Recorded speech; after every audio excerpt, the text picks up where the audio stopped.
How about now? Can you hear me?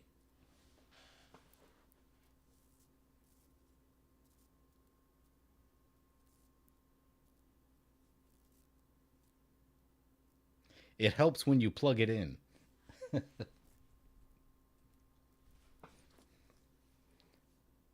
What up, Chris? What up, Fish? Things are going good. Just gonna do a little deck building tonight. I don't know if we'll have time for a game or not, depending on how long this thing actually takes. I want to try something that I've been thinking about for a few months now, probably. Um, Basically, we're gonna try to make a red deck wins version of Adriana. So we're gonna kind of scrap this and just. I started with this low curve thing, but like we're gonna try to go almost entirely 1 and 2 drops. That's gonna be my plan. So like, I want this to play like a standard red deck wins deck.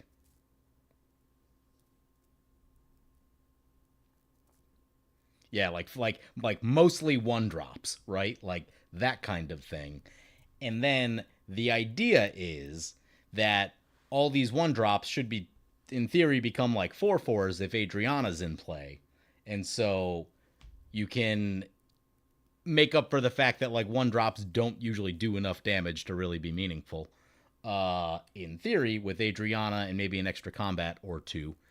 And so that's the plan. We're gonna try to build a very red deck wins style Adriana. This is where we're starting. Um, I'll get rid of that.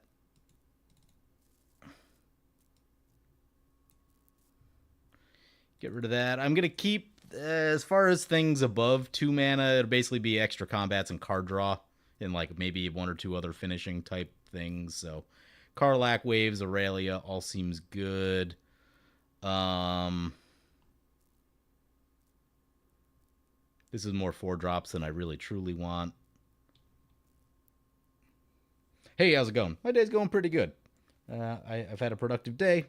In addition to being productive, I also spent some time in a hot tub chilling with a buddy, and that was cool too. So, today's not going too bad. Tonight, we're going to try to figure out this Adriana deck and see if we can come up with something like really new and interesting. Um, that's the plan, anyway. Uh, the Wanderer out. Tori's interesting because it can give trample, but this is probably already too many 4 drops. Okay, so what we're going to do.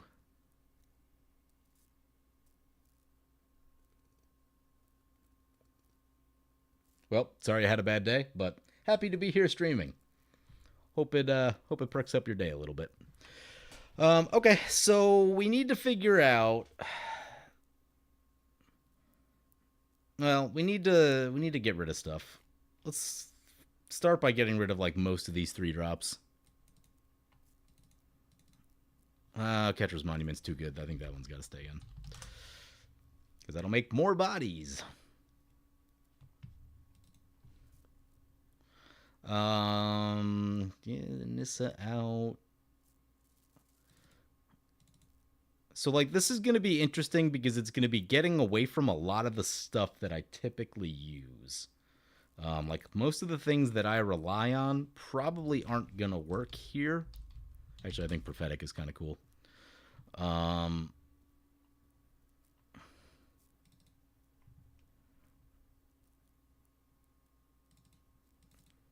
try to get rid of like a lot of the equipment. Get rid of that.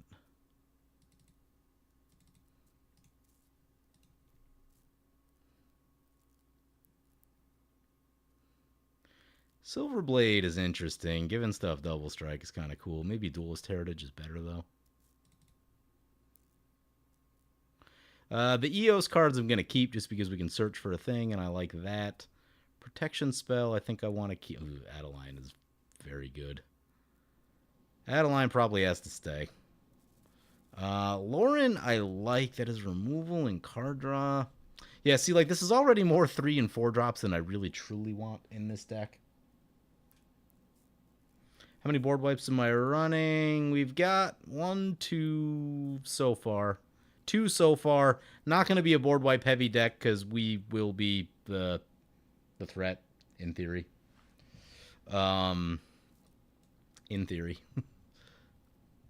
Okay. So, yeah, what we'll do... So that gets rid of some of that stuff. Let's start going through 1-drops and seeing what we can get done at 1 mana. And we'll start with particularly creatures. Because there are some things that I think, like, you wouldn't normally think about in the context of a normal commander deck that I think could get kind of interesting with Adriana because they get that increased size. And where's the mana value thing?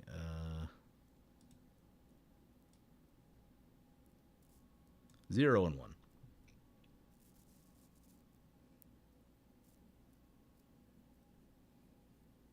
And Impeccal does similar to Adeline and stacks fast. Yeah, that I believe. That's a different deck from what we're doing. We are trying to build red deck wins. What's this thing do? You can Zerd it to make a 1-1 with lifelink. It has cycling. When you cycle it, cats you control gain hexproof and indestructible. I mean, that's a pretty good 1-drop, in my opinion. I bet we're going to end up with 4,000 1-drops by the end of this thing. When this creature attacks while saddled... How does saddle work? Anyone know how saddle works? I got to look this up. MTG saddle mechanic.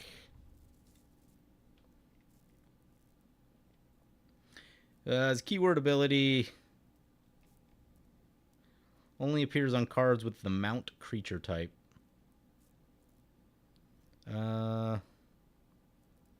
Tapping any number of creatures you control with total power equal to the number of... Okay. Oops. There we go. So if we tap 3 creatures,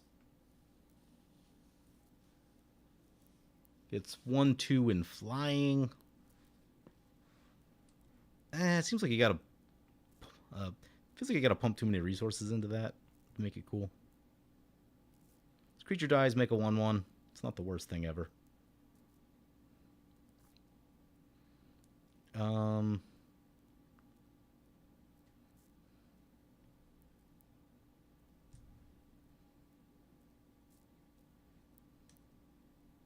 Double strike is not awful. How do you get max speed? MTG max speed mechanic.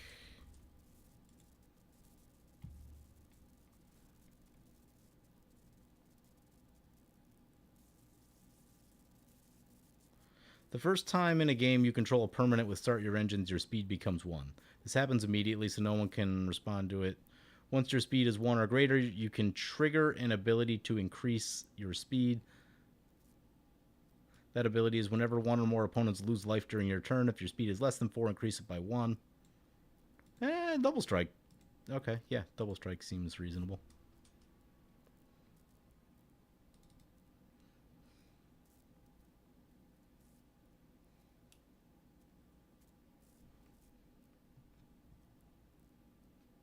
Oh, War Leader's Call? Yeah, that seems like a good one.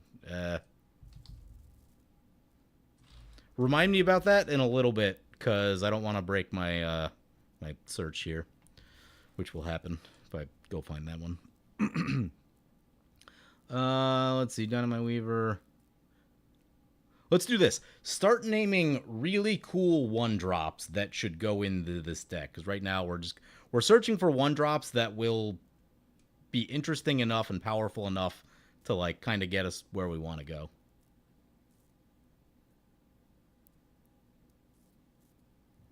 Well, that's not awful.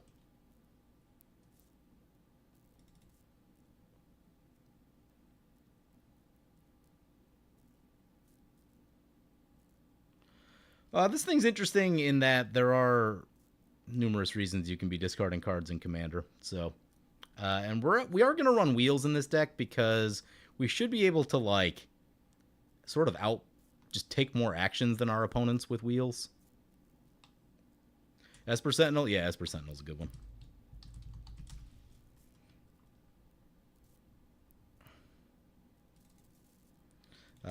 Goblin Gavalier. Yeah, Ragavan, of course. I was torn about Ragavan just because I think I've already got Fervent Champion in there. Whether it'll stick or not, I have no idea.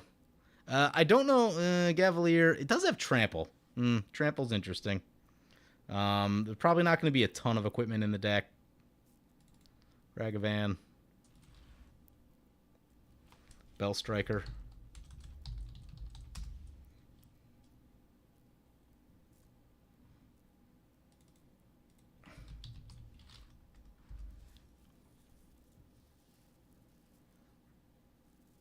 Nope, already got Ragavan.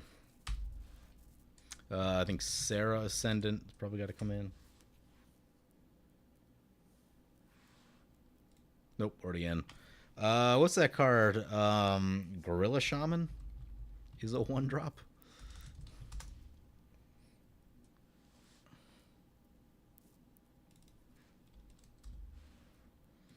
What's the protection? There's a bunch of protection ones actually that I think could be reasonable also. Dauntless Bodyguard.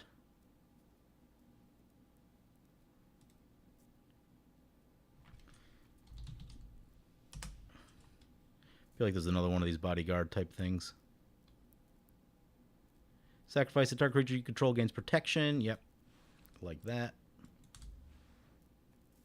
Probably not going to go Rabble Master. Again, I'm trying to like really limit anything above 2 CMC. Like we want to be low on the curve. And this deck may not work. I don't know, right? Like it may not work. It may take a lot of tweaking, but I just want to try something like outside the ordinary, right? Selfless Savior.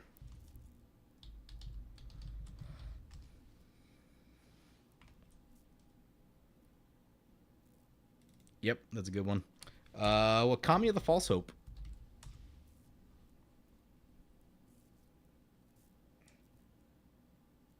Ooh, Soul Sisters would probably be a good idea. What are they called? Soul Warden.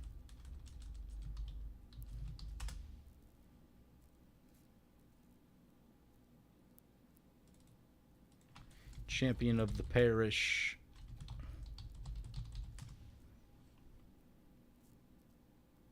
Yeah, that'll be a maybe on Champion. Also, if we're doing that, Stromkirk Noble.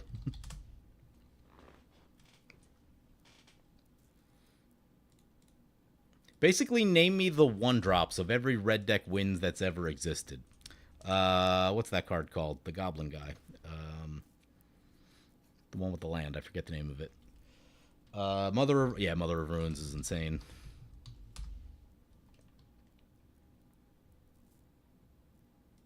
What's the other? Soul Warden, and then what's the other one? There's another Soul Sister. I forget her name. Goblin Guide.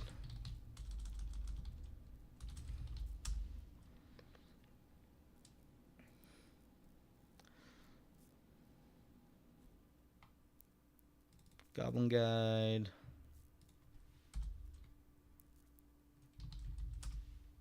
Oh, it was Attendant, I think.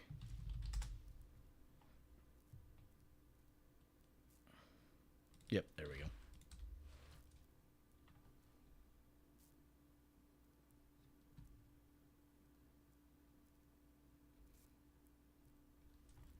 Yeah, and it doesn't specifically need to be like red deck wins, but I'm just trying to build like mostly 1-drops. Mostly 1-drops plus Adriana. So any 1-drop that can like help us in what we're doing is on the table.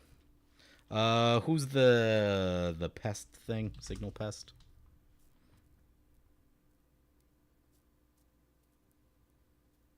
Get a Signal Pest. Bomat Courier.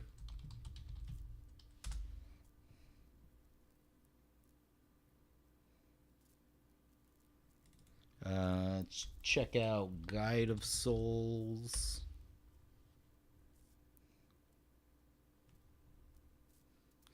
Whenever another creature, you make gain a life and an energy. Whenever you attack, you may pay 3 energy. When you do, put 2 counters. Yep, seems good enough for me. Skrelv.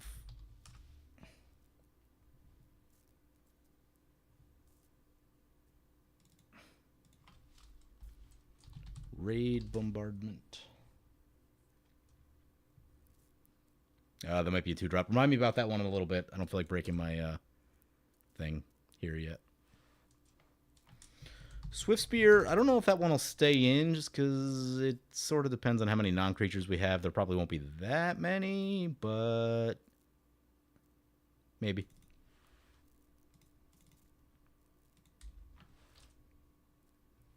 We said Mother of Ruins. What's the other one? What's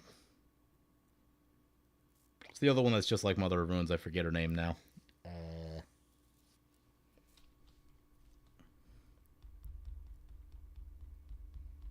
Giver of Ruins. That's the one.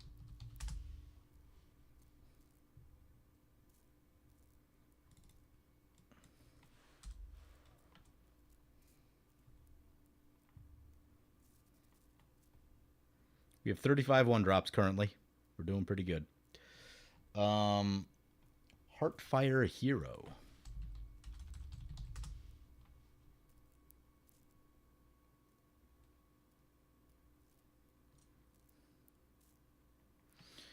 Becomes the target of spell or ability you control the first time each turn. Put a +1/+1. When it dies, 1 damage each opponent. I don't think we'll have the tools to really do that much with it.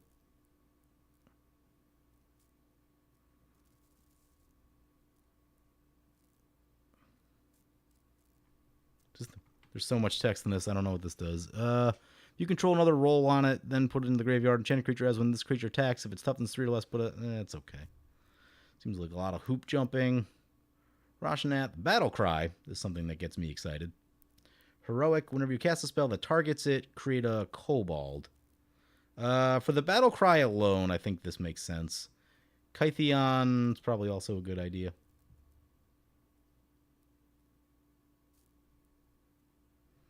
Heroic stuff. We going Benelish Hero?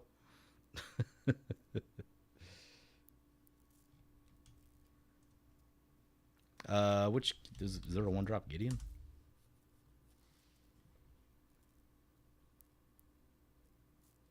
Oh, Gideon's Lawkeeper is not a bad card, honestly. There are some things that can be done with that.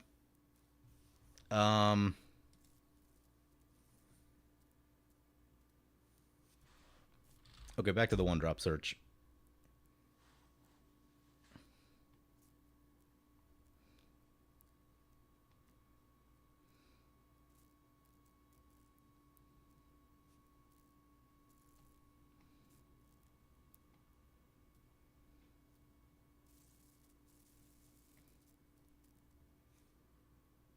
Savannah Lions OP. Figure of Destiny is already in there. Arabella.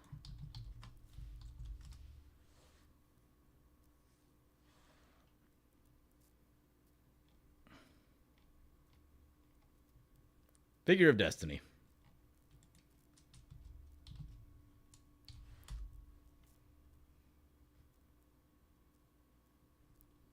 For those joining late, what we're doing is we are trying to build essentially Red Deck wins Adriana. I'm trying to use almost entirely 1-drops if possible. There will be some things above that on the curve, but I really want to be able to like outpace opponents in terms of game actions.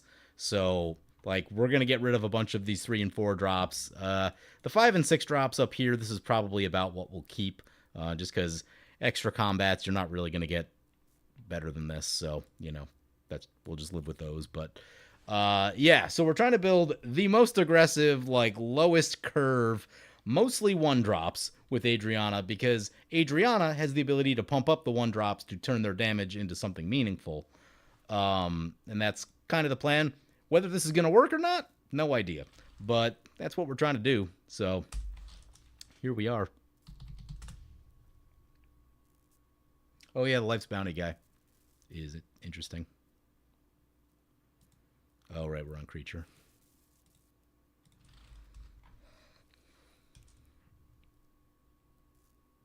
You know what? We're putting Mana Tithe in this deck. uh, who was it? Ryan used to play Mana Tithe, and like he described it as it doesn't always counter what you want, but it counters something, and it can like throw their tempo off. And I'm like, I think this is the deck where we want Mana Tithe. I think.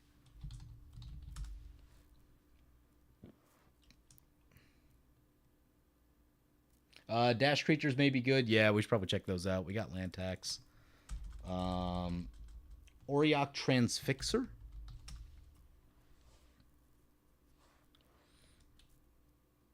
We've got a Gavel Master if it's equipped. Transfixer, tap target artifact. Is that good enough? It can be annoying. Based on the fact that we have a lot of good one-drops already, I'm going to skip this one because I don't think it's quite there. Boros Elite.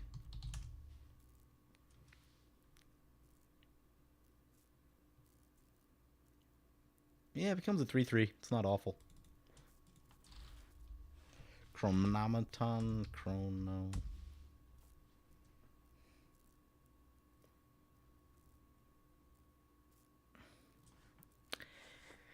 Is this thing good enough?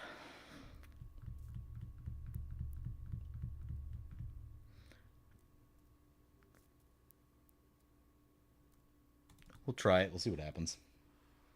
Dragon Master Outcast. That is a great suggestion. Got Figure of Destiny. Figure of Destiny's in here, and I'm very excited about it. Spear Skewer is an interesting one. Doesn't really fit into our plan of attacking as much, but it is just a nice one-drop.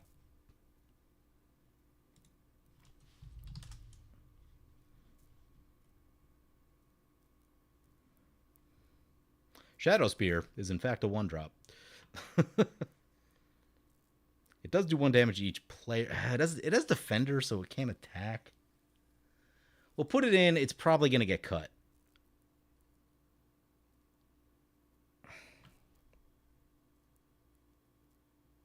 There's a Kellen that's a one-drop from Foundation. So yeah, let's give it a look.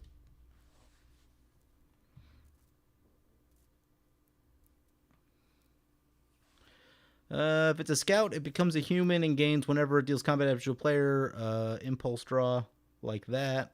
If it's a detective, it becomes a 3/2, gains... Yeah, I like that. It's got pump-up abilities. Like that. Gold Hound.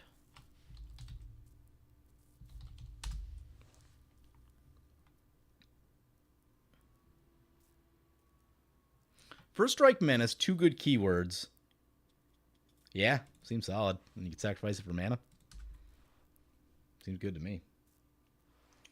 What's the pick? Get some of those like treasure producing cards that are very effective.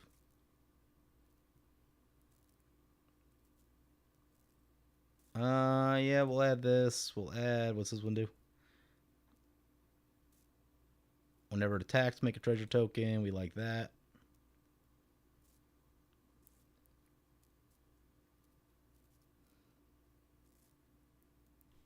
That one seems like a lot of hoop jumping.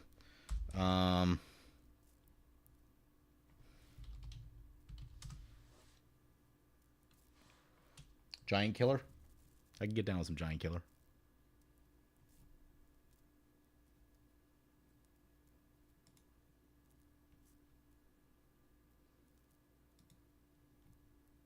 What's the other name of the other pickaxe?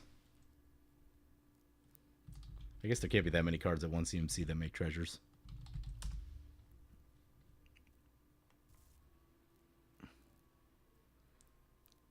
Oh, we very much want a Castle Ardenvale in this deck. Or no, I think we want the red one. We want one of them. First strike and haste. Second, draw a card and create a treasure token.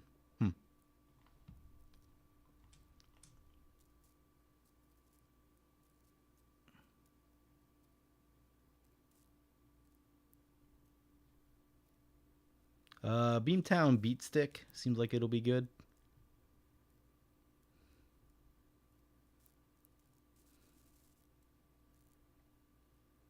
Prying Blade, also good.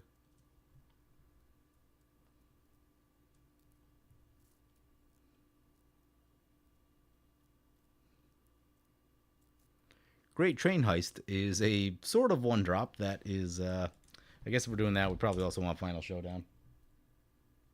Legion Loyalist, yeah.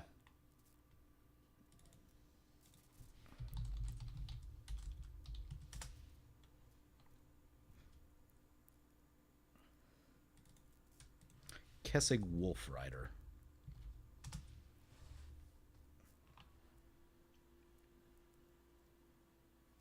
Rob says, always enjoyed the videos. PJ just joined the stream, but the ability to provide real-time input adds a new element with the bonus of saving you time editing. Yeah.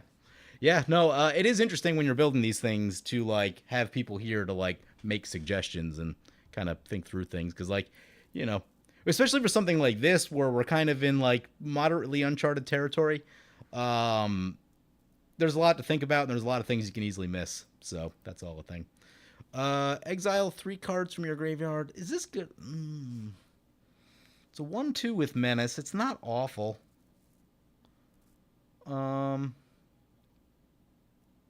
We'll try it. We'll try it. Godo's Irregulars. I've definitely seen that card. I have no idea what it does, though.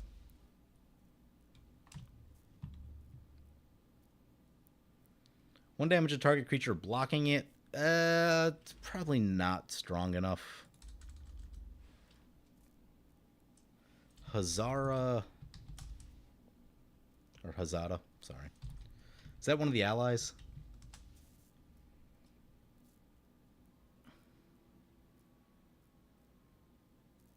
Come on.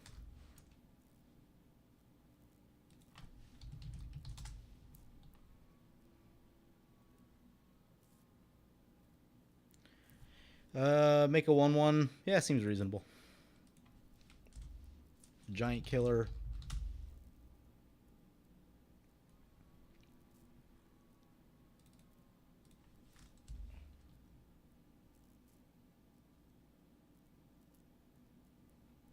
Usher of the Fallen.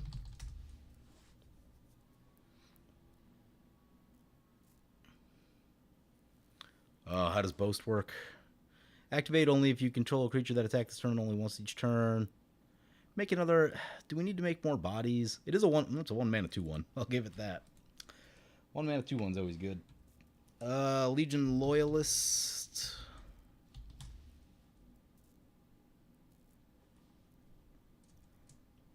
Nope, already got that one. Gold Vein. That's the one we want.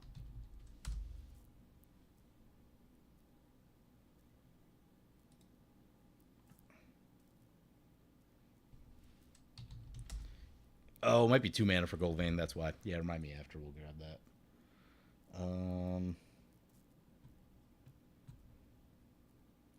Kessig Wolf Rider. Oh, that's a good equipment. Yeah. What's it called? It's called Infiltration Lens.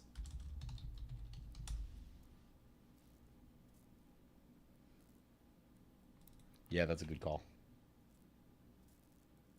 Battle him? Yeah, probably. We have Fervent Champion already. Ocelot Pride.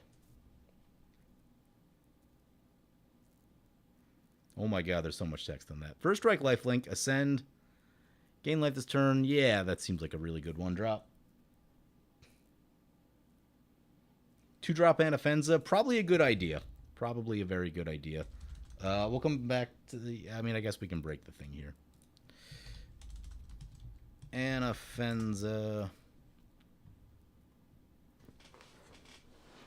Yep, bolstering gonna be a great idea. We need War Leader's Call.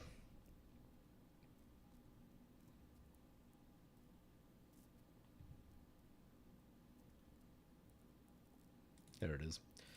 Steadfast. I think that was one of the ones I was looking at initially.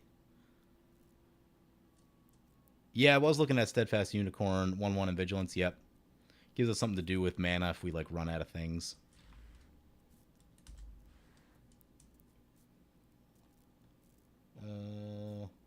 Did I get Raid Bombardment already? Already got Shadow Spear. Raid Bombardment. Whenever creature you control with power 2 or less attacks, Raid Bombardment deals 1 damage to the player. Oh, yeah. Yeah. Basilisk Collar.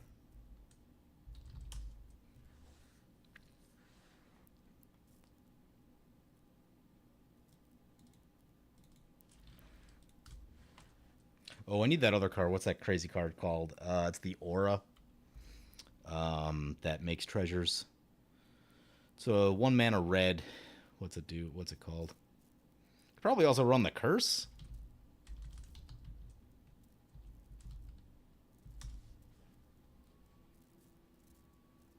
Falconwrath Pit Fighter. I gotta look that one up.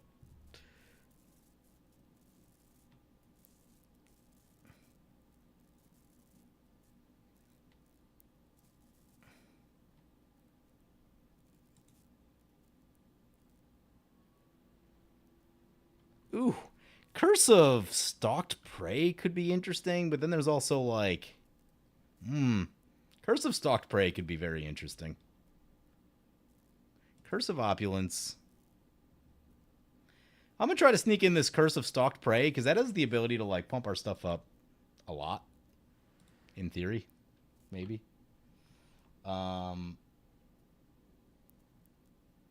Falconwrath.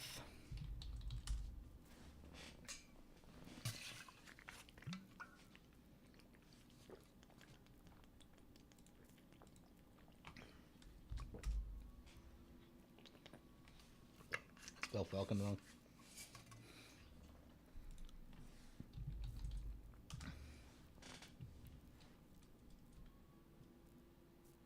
What's a Nombo with Adriana?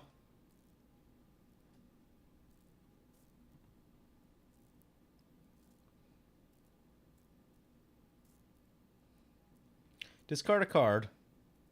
Sacrifice a vampire. Draw 2 cards. Yeah, it's card draw. Oh, what's the light up the stage? Is this kind of a 1-drop? Got Sarah Ascendant.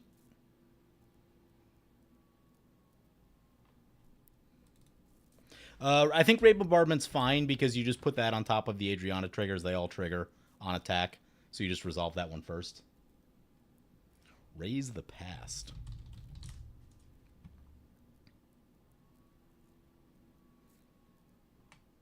Yep. Mass Reanimate. Yes, please. Ascend from Avernus. Yes, please. Oops. Now we'll fix that in a minute. Voltaren Epicure.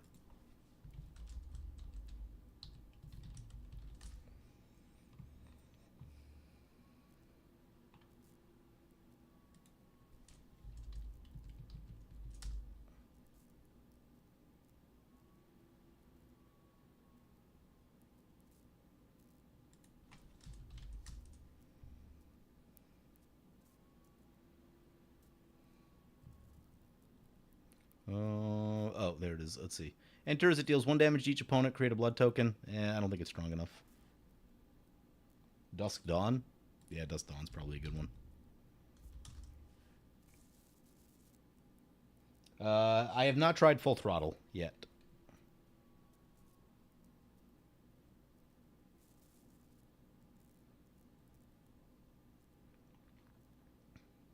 What was I looking for? Dusk Dawn.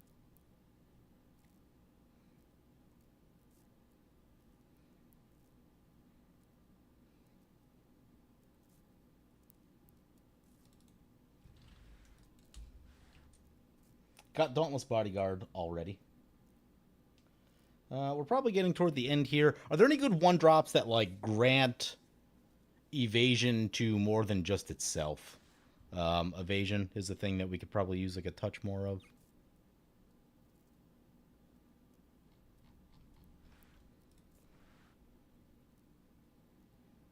Yeah, it's cool. There's 64 1-drops in here. It's no big deal if you can't see it right away.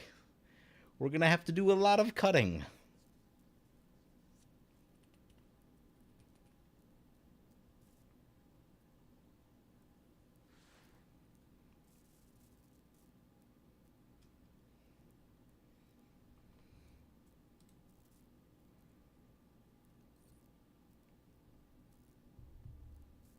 Okay. I feel like we've done pretty good on 1-drops. We have definitely a lot of powerful ones. So the next step is cutting a lot of stuff. Delaney?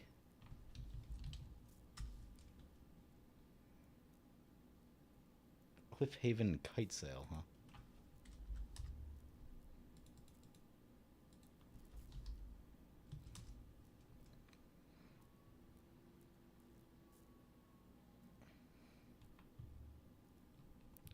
I am not seeing that card. Delaney.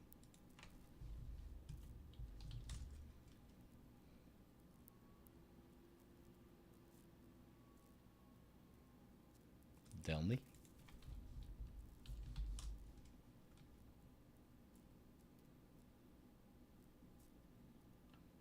Creatures you control with power 2 or less can't be blocked by creatures with power 3 or greater. If an ability control to trigger, yeah, we'll try it. Maybe it'll fit, maybe it won't. Okay. Now we're going to try to cut. Only need one of those. This stuff I all feel good about. I want to get rid of some 4-drops.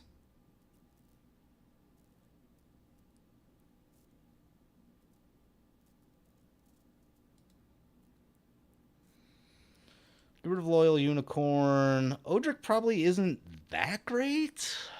It's tough to say. If we get like Double Strike, but there's not going to be that much Double Strike in the deck. I'm going to cut that for now. That I want to keep. Hero. The Battle Cry is nice, but I'm going to get rid of Hero. That we want to keep. Settle the Wreckage is protection. The question is, do we need protection in this deck? We'll go with the answer is no for now. Visions of Phyrexia is decent card draw, but it may not be like enough because impulsing one card or like getting one extra card when all of your stuff is 1-drops isn't like super impactful. You need to be looking at like multiple cards. So we're gonna cut Visions. We will add in like Showdown and Ignite the Future.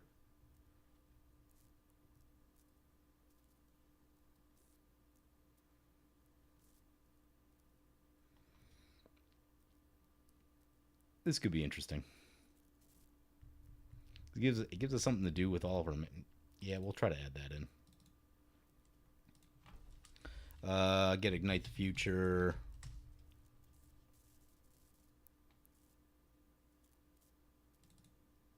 We'll get. No, we'll go with Wheels.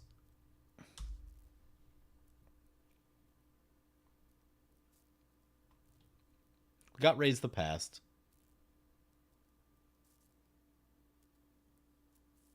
Each player may exile their hand and draw a card for each number equal to the amount of. Yeah, that's tricky.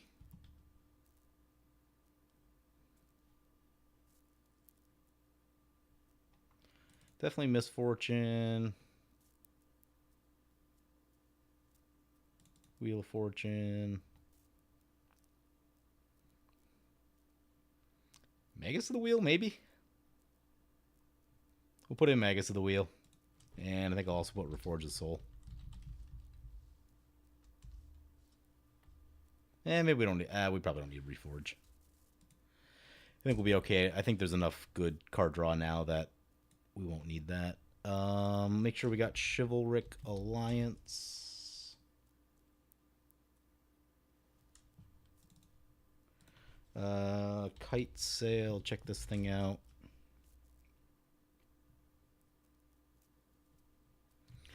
First Odrix is definitely a contender for this deck, possibly. Little Evasion.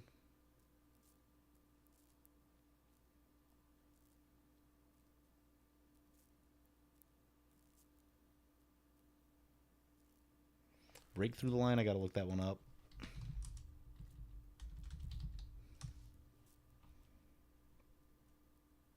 What up, DeWubber?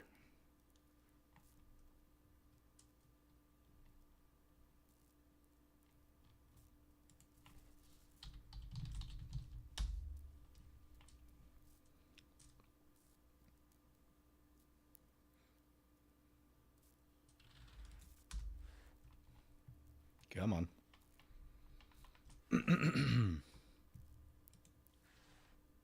I can't. Oh, there it is. It's right in front of me. Target creature with power 2 or less gains haste until end of turn. It can't be blocked. Huh. Yeah, it does seem pretty good, doesn't it? We'll try it. Don't know if it'll stick. Battle Him. Honestly, mixed feelings on Battle Him. Could be really good. Could also be a case where, like, maybe we just don't need it. I don't know. We'll see.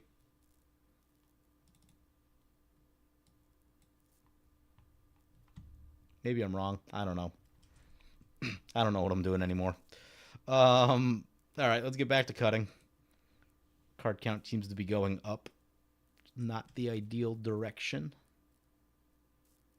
Is Tori good enough? Doesn't give trample to the white creatures, so we'll get rid of Tori.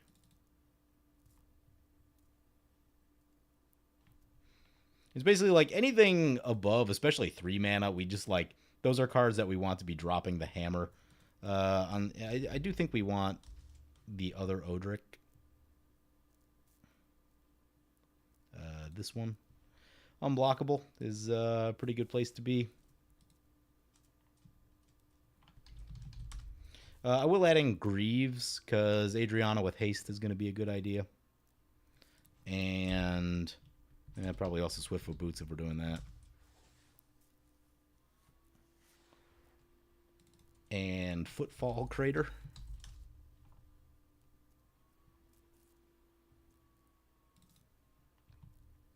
Okay, next up we're going to cut from the 3 drops. Try to figure out what we don't need.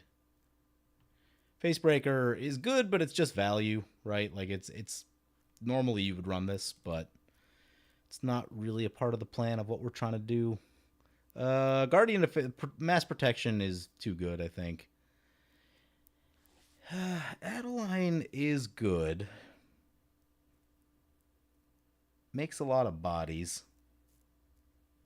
I'm going to cut Adeline just because we have a lot of cuts to make. Normally, you would run her because she's amazing, but we're trying something different today. It's still more 3 drops than I really prefer here. That's some amount of evasion. That is hard to pass up.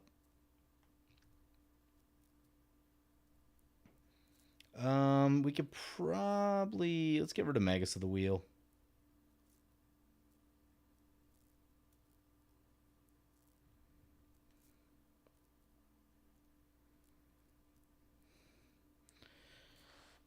Is this card good enough? It could be really cool if it gets pumped up a little bit. It gives us a bunch of things we can play off the top. Yeah, I think that's probably worth it.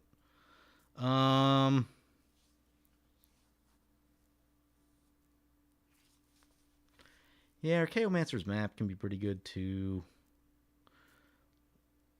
Lauren is good. It's definitely good. But I'd really like to have less 3 drops. Or maybe we just got to live with 16 3 drops for now. Let's go over to the 2 drops and see if we can get rid of Blind Obedience out. Although, Blind Obedience makes all of our opponent stuff coming in tapped, which is kind of interesting. Maybe we do want Blind Obedience. Also, it's kind of a win condition too. If we cast a wheel and we're trying to unload 1 drops, that is actually pretty tempting. I think Great Sword is going to be too cute for this deck, even though I really want it. I don't think we need Stoneforge. I think Orchid is good enough. Battle Him, break through the line. Stalked Prey is interesting. That's interesting. Crowan Hoplite. It only kind of does damage itself, and like it does have the potential to do decent damage, but without trample. We'll get rid of fighter class. Vanguard. Vindicator. This can pump up the team. I think we want that. Bunch of signets. Sword of the Animist out, I think. It's not really what we're trying to do. And the rest of these I think we want. That's 16 2-drops.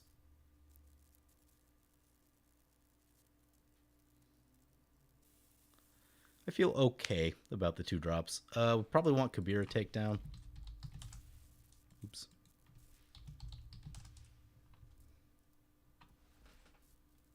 Just a solid 52 cuts. Yep. We're knocking on the door.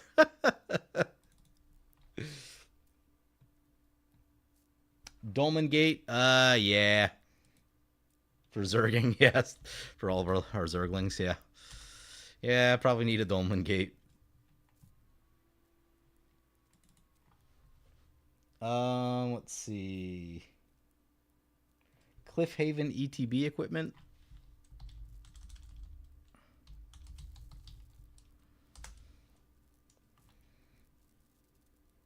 Yeah, like Adeline is very good, right? But like we're trying to do a thing, and you know,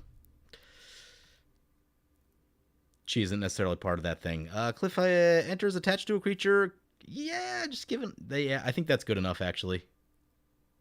Just giving a thing flying randomly does actually seem very solid.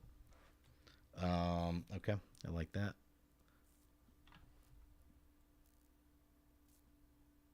Oh yeah, reconnaissance is a very good one. Thank you.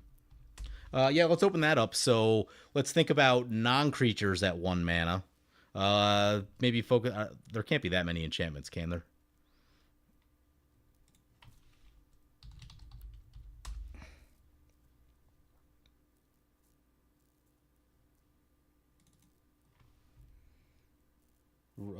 Claim jumper.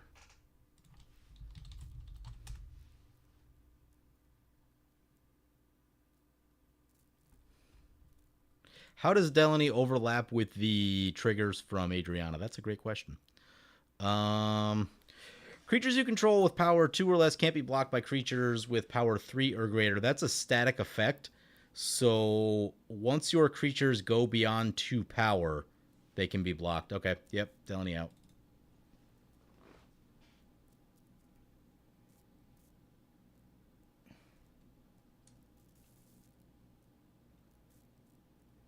Invasion plans. Let's look up invasion plans. I forget what it does, but I know it's one of those silly cards. Yep, got all the invasion plans. All creatures block each combat if able. The attacking player chooses how each creature blocks. I think it's the opposite of what we want. I think I prefer they didn't block. Hey, we got a super chat. Thank you, Covert. Do you think that an EDH Storm deck can be casual? I want to say no. I very much want to say no. I would argue that the argument you can make is that like the definition of casual has changed fairly dramatically over my Commander career here. Casual decks end the game on like turn 6 or 7 now. So like if someone else is about to win on turn 7 and you storm off on turn 7, is that fair game? It's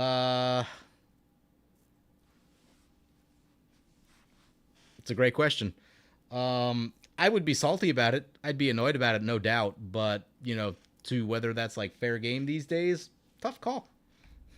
Tough call. Like a bracket 2? Yeah, and that's the thing, is that you could probably build like a pretty nasty bracket 2 Storm deck. The bracket system is kind of flawed.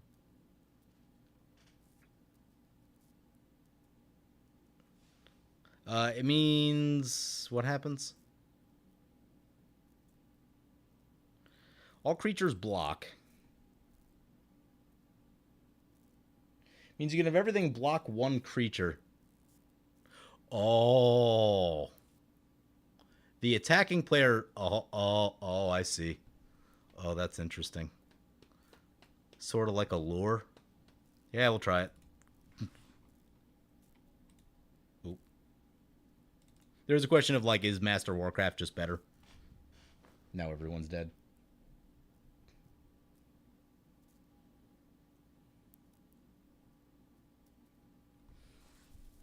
Spicy. Yep, that's a spicy card. Okay, so we've cut all the ones except the ginormous set of 1-drops. So, yeah, let's start going through the 1-drops. I will say we have more 2, 3. We do have more 2 and 3 drops than I was really hoping to end up with here. But what we are going to do is move all this stuff. So, like, Champion of the Parish is a card we're going to have to count our humans at the end. Just to make sure it's good enough. We can exert to make more bodies. That's kind of cool. And we can help our cats. I like that one. Protection is good. Blacksmith skill is good. Yeah, Elite should be fine. Demystify, Esper, Giant Killer, Gideon's, Giver.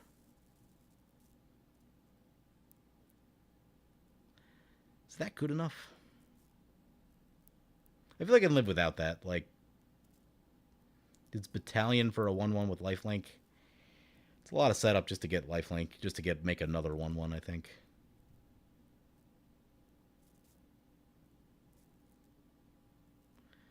That's what we're talking about. Oh, we should probably put Rograk in here, right?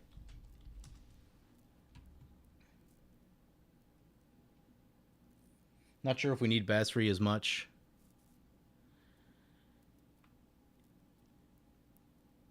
It's a 1-mana 2/1. That's exciting, and it cycles. Put it in the maybe pile. Maybe pile.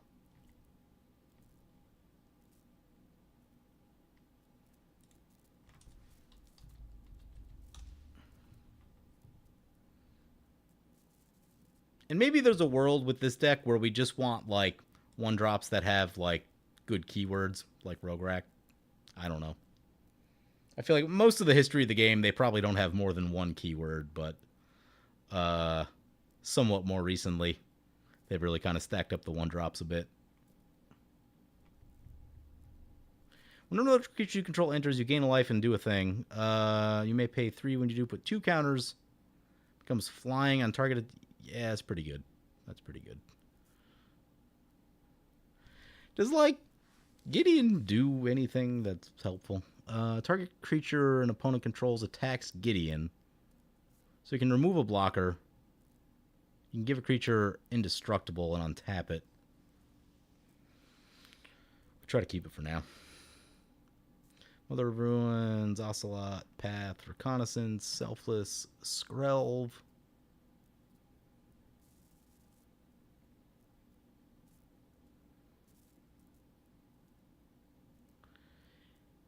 Uh, 1/1 and Vigilance for 4 mana.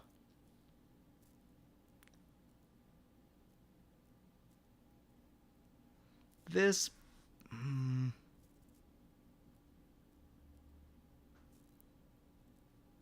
Can easily make another token. Basically, pay mana, make a token after you attack.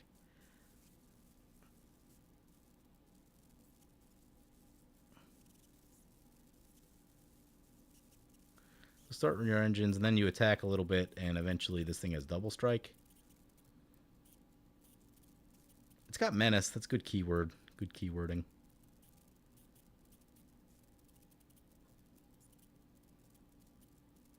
If we're running Dictate, we probably run Elesh Norn instead.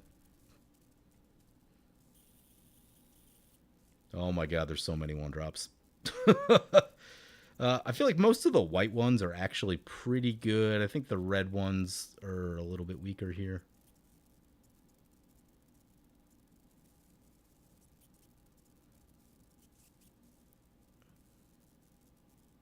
That one makes treasures. That one's pretty good. Falcon Wrath Pit Fighter is probably not quite good enough. Fervent Champion, going in the maybe pile just because I don't know how many equipment we actually have. Although it does have First Strike and Haste. Yeah, First Strike and Haste is probably enough to keep it in. Footfall Crater. Yeah, I want to try to keep it. Cavalier. Trample is cool. I'm going to get rid of the Cavalier. We got to cut something. Is Goblin Guide good enough for this deck? Like, late in the game, it would come down with Haste. Early in a game, lands can be scary. Maybe Goblin Guide's too risky.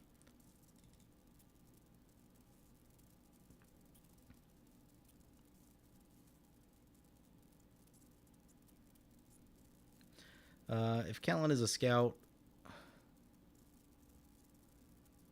Yeah, that one's too good, I think. This one feels underwhelming.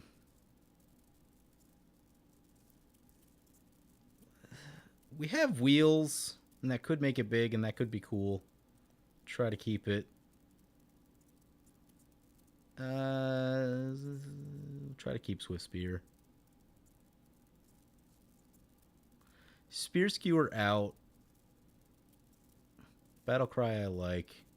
Ragavan's insane.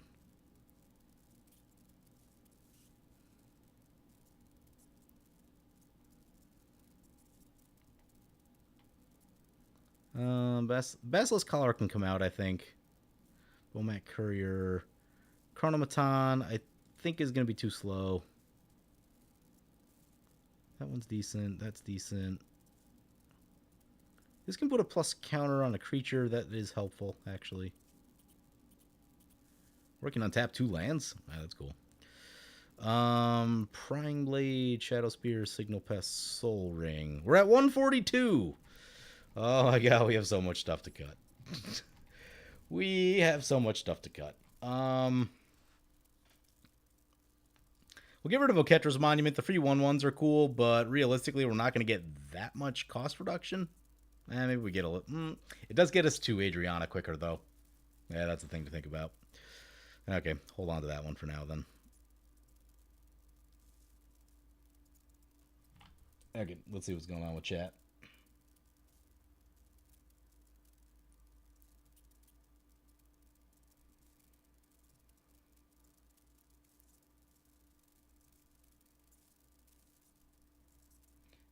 Yeah, I've got Master Tactician here. Dictate always watching. Always watching is good, but the vigilance is tempting. Alpine Guide. Is that the? Don't tell me that's the card from Ice Age. Is that the card from Ice Age?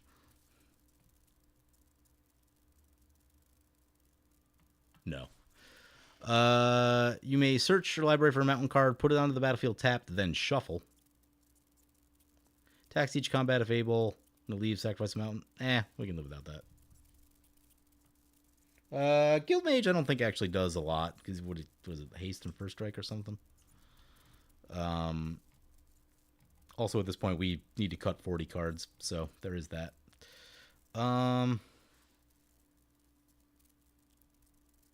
Hey, funny story. If I cut all of the 2 and 3 drops, this deck is actually about the right size. 142. There are 42 cards right here. Unfortunately, that is a lot of like ramp and card draw. Huh.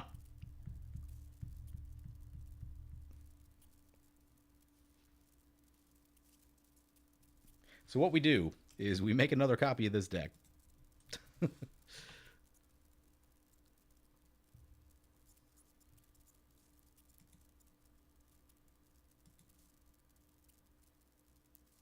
Let me change the name here.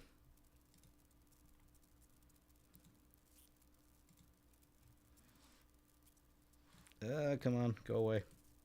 Go away.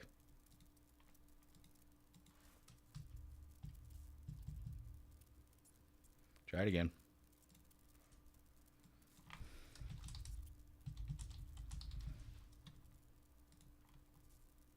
Okay, now make a new copy of this deck. And so, like, yeah, if we just cut everything from these two columns, that basically puts us where we want to be. The problem is we will lose a lot of the value-y bits. I don't know if we need that guy. So things I would actually want from like the 3-drop slot would be, we'll get rid of the map. We'll get rid of Lauren. We'll get rid of. I want that one. I want that one. I want that one. We'll get rid of invasion plans.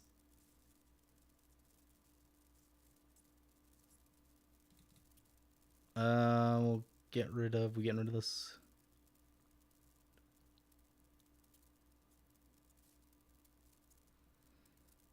Yeah, we'll get rid of that.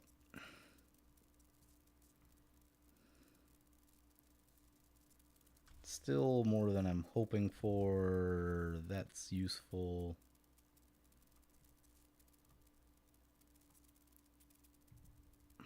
Yeah, whatever. Here we go. We're just going to do it like this. I know there's a lot of really good cards in here. But there's only one way we're going to find out if this thing's actually going to work or not. Do you need as much ramp with your curve this low? No, we do not. We definitely do not. There are 33 lands in the deck. That's probably about right for what's going on here.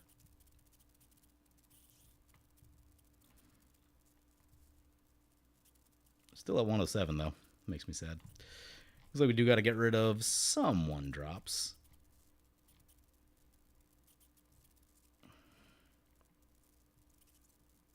What does this thing do? Well, the wheels are gone. Get rid of that.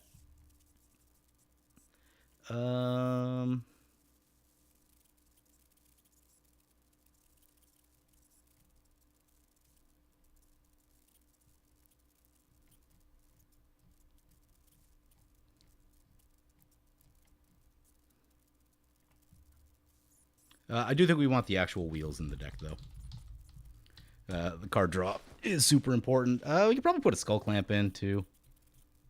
Get some stuff done.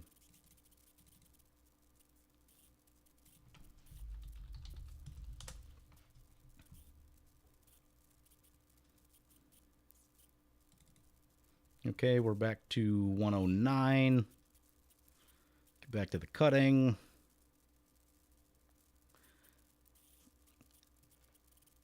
Soul's Attendant's cool. I'm gonna get rid of the Soul Wardens for now. Like, they are good, but we don't really have any like life gain synergy. So it is nice to have more life, but I don't know that it's mission critical. Swift Spear out because we have cut a lot of the things I think that make it good.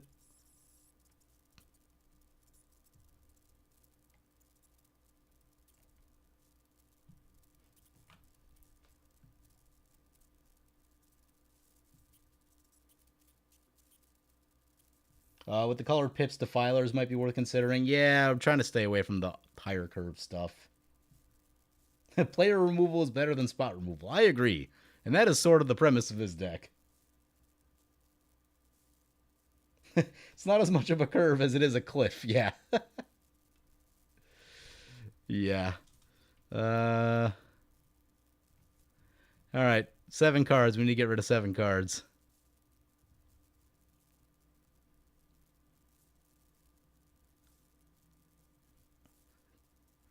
Still looks decent.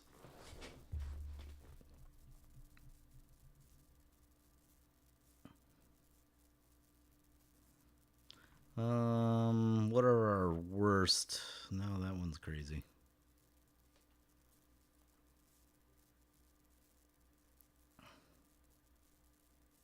What does this one do? Makes the thing.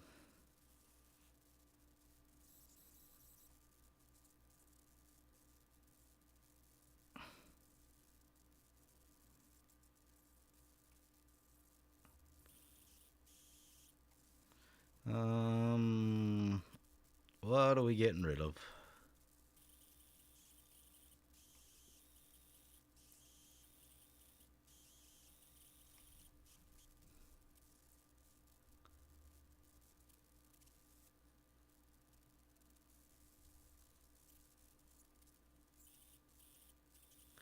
First Strike and Menace. Yeah, those are good. Those are good.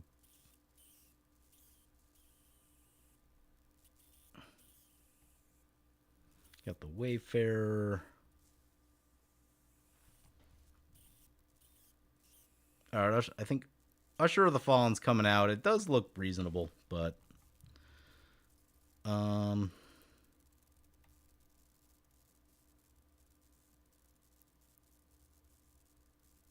I don't really feel like counting the number of humans, but I feel like there's a pretty good amount in the deck for Champion of the Parish.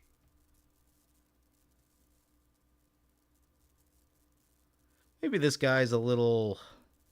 Double Strike is cool, but it's a bit of hoops to jump through.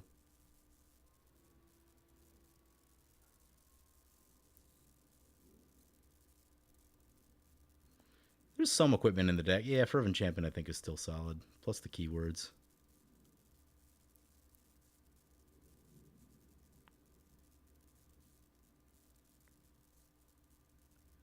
This guy is like fine. Get rid of that.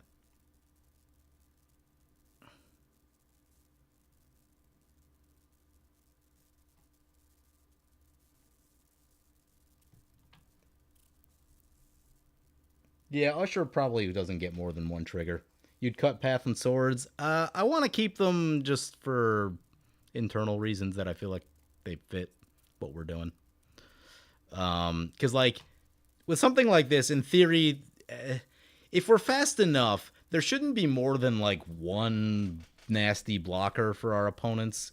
Hopefully, right? So like being able to remove the one nasty thing that we run into, hopefully in the course of a game, is good enough.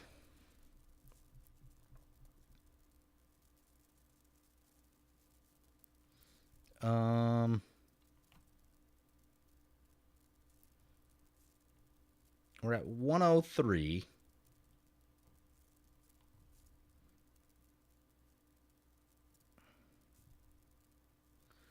We have Final Showdown's in there. Requisition Raid, huh? What's that one?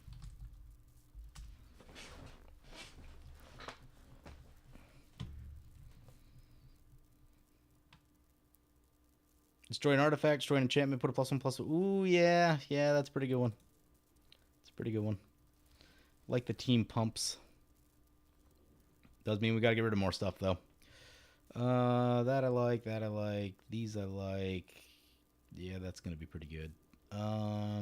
He's good. Yeah, all of that stuff is good.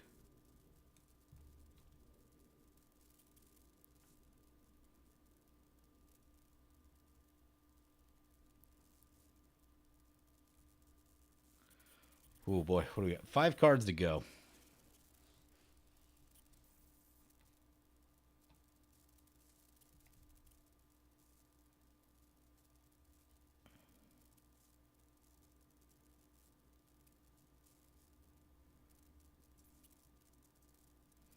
It's one man 2/2 that can't block.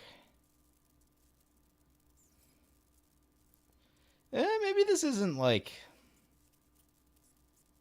Let me get rid of the Bell Striker. Because, like. Yeah, I'm going to get rid of the Bell Striker. Other than being fast, like, it doesn't really provide that much else. Like, that is very much a card that if you're not playing it on turn 1, it's probably not actually going to do a ton for you.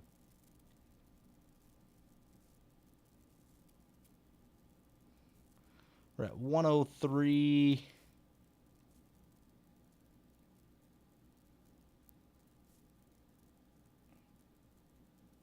I had Tori in here earlier. I pulled it out. The problem with Tori is that she doesn't give trample to the white creatures, which I very much want. So, like, she's okay, and there's definitely a world in which she gets run. But someone suggested, like, Always Watching earlier. I'd probably run Always Watching over Tori and then just live with no trample. But, yeah, there's probably better ways to go about that. What's that other card? Is it Ferocity of the Wilds? Does that give trample? I don't know that it's going to be good for this deck, but Yeah, non-humans you control have 1-0 and trample. I do think there are a lot of humans in the deck, but I'd probably go that way instead of Tori, just because this is static, which is nice. And Tori, I think she has to attack to do the thing.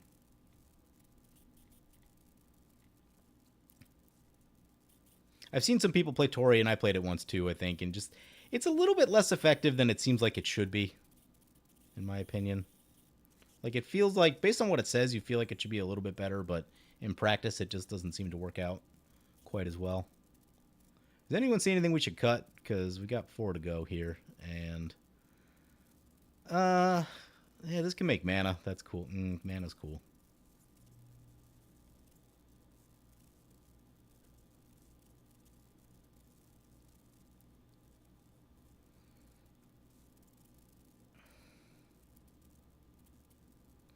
Maybe the Lawkeeper is ambitious. Tapping stuff is so helpful, though.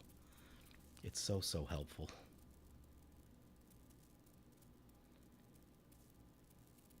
Goblin War Drums.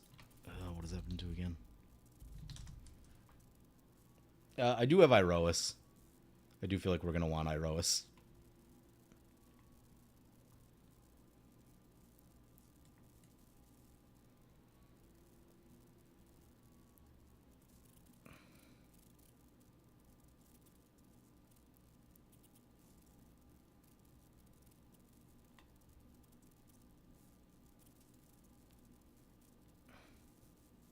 I can't find Goblin. I don't feel like looking for the Goblin War Drums right now. Yeah, Lawkeeper and Giant Killer both kind of do the same thing. Makes me sad. I'll get rid of the Lawkeeper. Tapping stuff down is fun for some reason. The tap deck is surprisingly amusing. Is this too ambitious? Bastries? So, like, we play it turn 1. We attack with it on turn 2 and exert. We get another 1-1. And then... do we do that again? Yeah, maybe it's ambitious.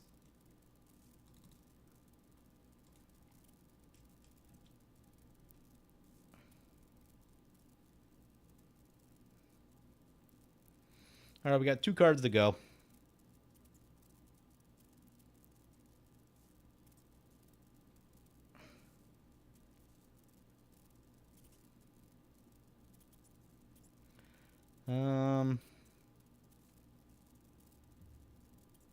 This is both, right? No, that's enchantments only.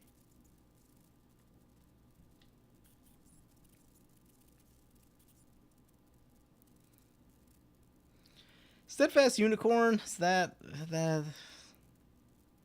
If things are going well, I don't think we use that ability. If they're going poorly, we might.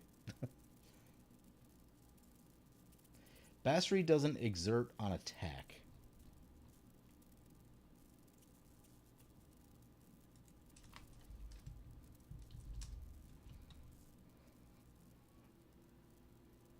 I had Loyal Unicorn initially, but I did cut it.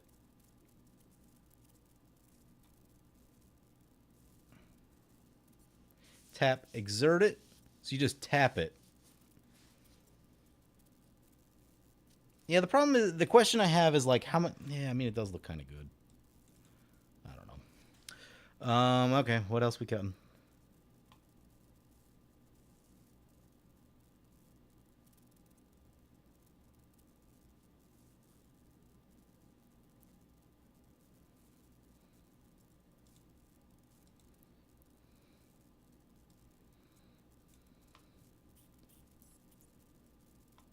We're at 101.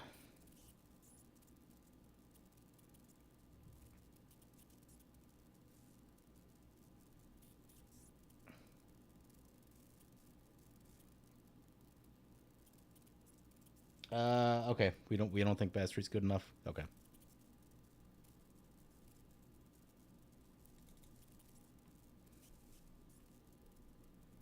Yeah, that seems good. With that many 1-drops, cutting cards is kind of funny. Yeah. So I did play that one drop tribal deck a few years ago, and yeah, it does. It's a weird thing. It you think about the game very differently when you're going through an exercise like this.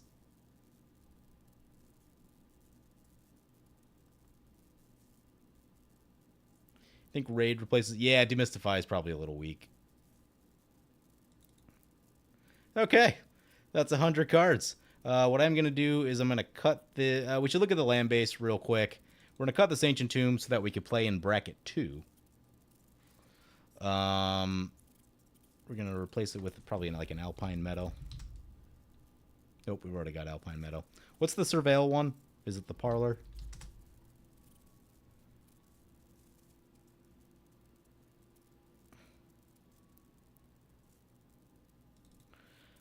Bonder's Enclave probably is not good enough for this deck because really that only works with Adriana.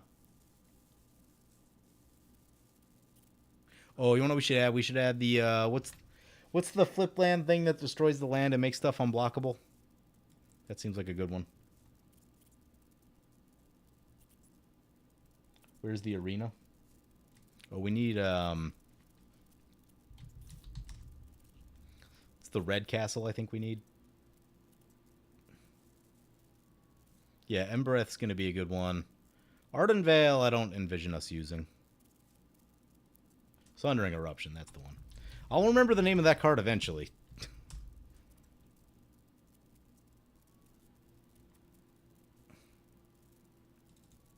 Arena of Glory.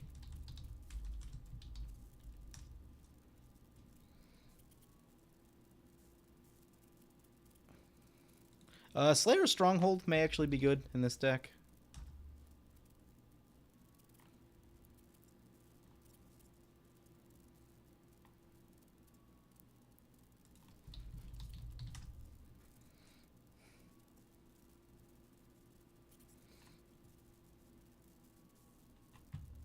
There it is. Nope, we already had one. Let's bring us to 34 lands. I don't think we need Axe Guard Armory for this deck.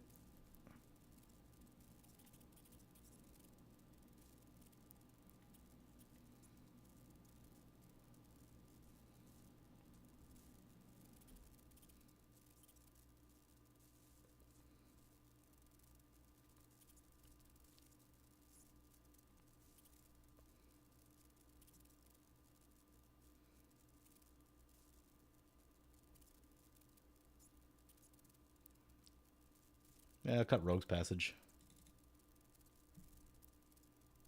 So I think we have 33 lands with the flip thingy. Which is like a little tight. It's a little tight.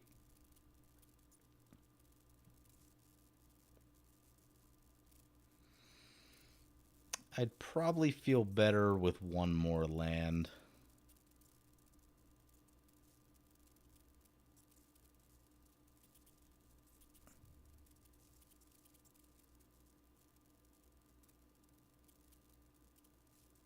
That's reasonable flip land. Maybe we do like a Volakut Awakening. Or Volakut. Yeah, Awakening, I think. I don't even think I've seen the new Zergo.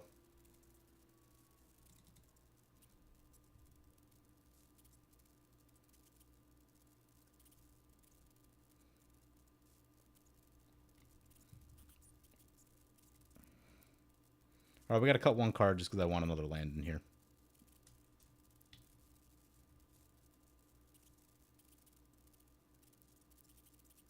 I'm gonna try to play a game here. It's only 11:30 where I am.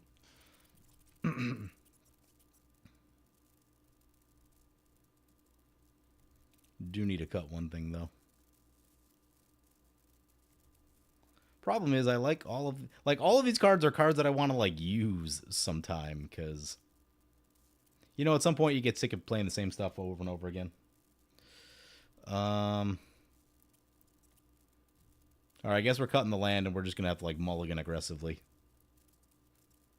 Is Maria in here? I don't think getting a Maria online is possible with this deck, so we'll cut a Maria. Okay, Adriana 1-drops. Let's try this thing. Let's try this thing. Bracket 4.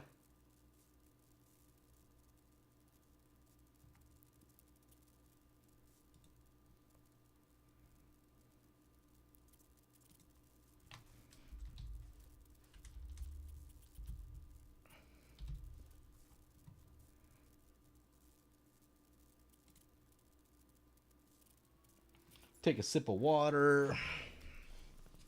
Oh, you don't know, Carter? I forgot the Legion's Landing.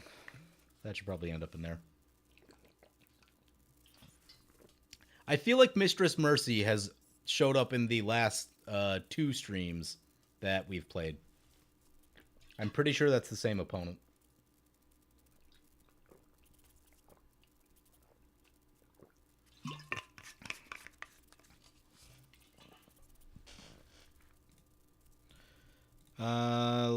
We're going to add a Legion's Landing.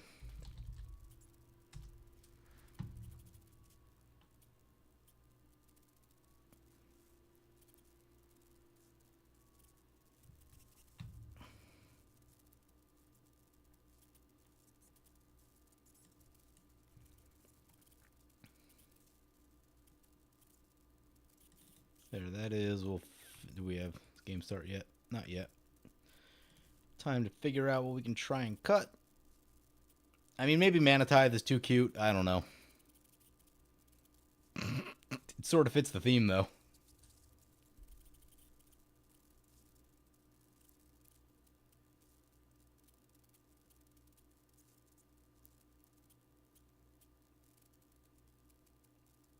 Oh, what up? Is that Mistress Mercy in the chat with us?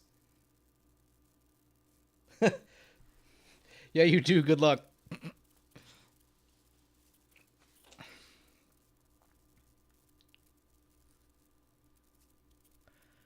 Yeah, that should be interesting. Should be interesting.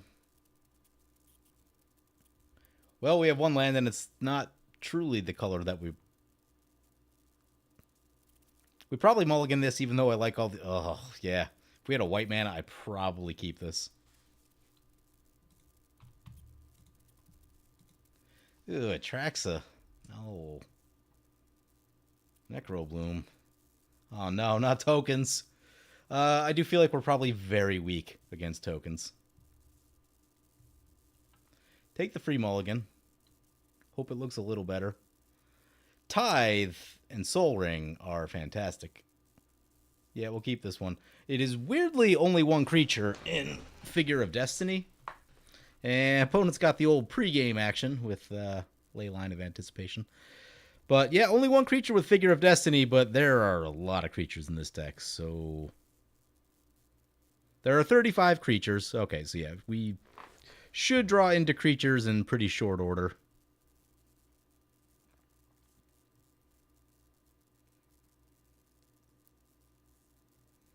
Oh, hey, Tithe is there to help us get lands. Yeah, I love Tithe. Tithe makes me so happy.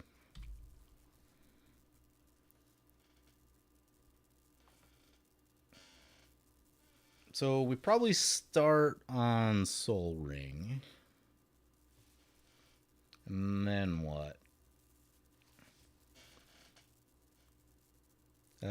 Given the curve of this deck, the Soul Ring's probably not the most efficient thing ever.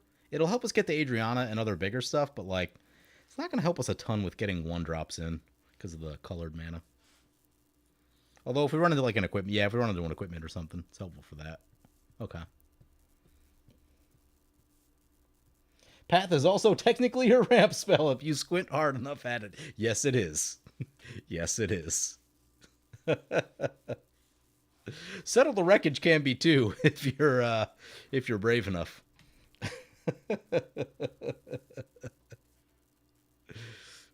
Our ramp is good in this hand in the sense that we have Tithe and Soul Ring, though, so I don't know that we need to be doing that. There's a Plains. Play the Plains. Play the Soul Ring. Who's excited to get this figure of Destiny pumped up, though? Me. I'm excited. If you guys like this silliness, by the way, make sure you hit the like button. Helps with bringing people in. So yes, we are playing Adriana. Melee, and other creatures you control have melee. Oh, Mask of Memory, I'm so jealous we cut ours. So jealous. Yep, playing the old Adriana. We've got Mistress Mercy in here, who's been in and out of the chat, and they're playing the Gruul Lesbians deck that we've seen in the last 2 streams. Halana and Elena. We've got this Atraxa deck in the middle. I don't know what they're up to yet. Whatever it is, it'll be disgusting because it's Atraxa. Authority of the Consoles is, like, not great. On the other hand, though, it does remove blockers from our opponents, so that is a thing that could be interesting.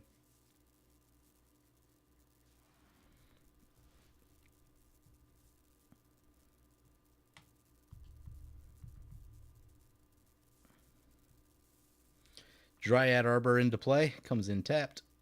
Opponent gains a life. Yeah. I don't think we planned for Authority of the Consoles. Another land. That's actually not the best.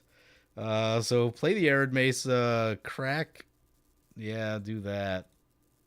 Hopefully they don't have a million lands in their hand. Okay, they're out. So yeah, we'll do this now too.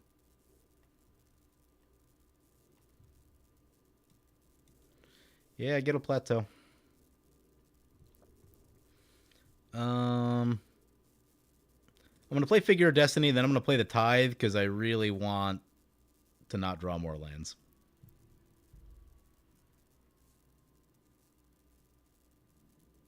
Or... no, we won't have enough if we Footfall Crater. Okay, yep. I was thinking we could Footfall Crater now, and then we could haste Adriana, but we need one more turn to do that.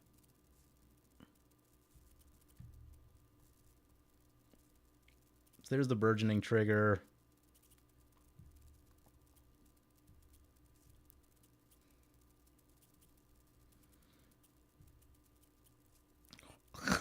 Well, there's the old Heartbeat of Spring. Well, let's, well, what we're going to do now is we're going to wait because we can make double white, and then we can potentially path something like Atraxa.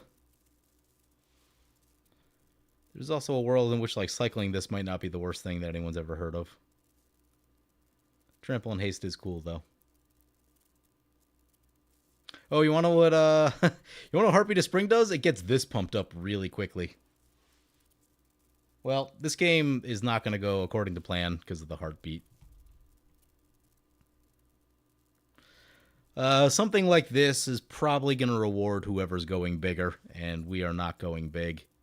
Also, our hand's a little weird in that we didn't draw, like, we only drew one creature, but I don't know. Mixed feelings. I have a lot of mixed feelings. In one hand, we can make this big really quickly, and that's exciting. The first strike, too, is helpful because that can actually get through Atraxa, which is hard for many things to do.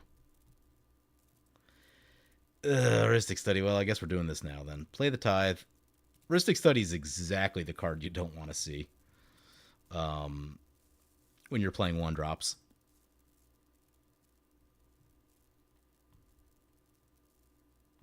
We'll go Mistveil Plains and Sacred Foundry.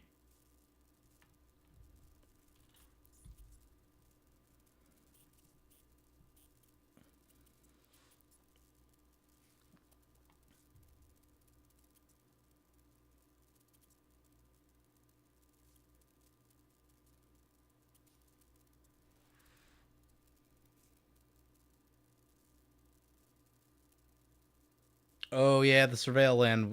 Does the Surveil land have the types on it?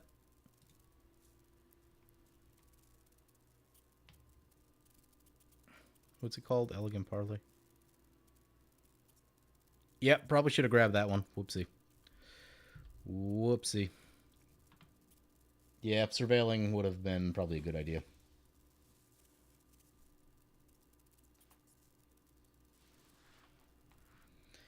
And a propaganda, so they appear to be on an enchantress thing. It's a lot of enchantments right there. Heartbeat helps with the propaganda, but having a lot of one drops doesn't necessarily.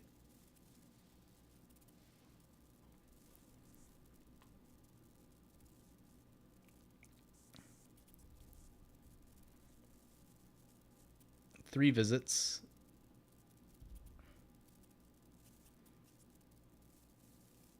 Please pay for the study.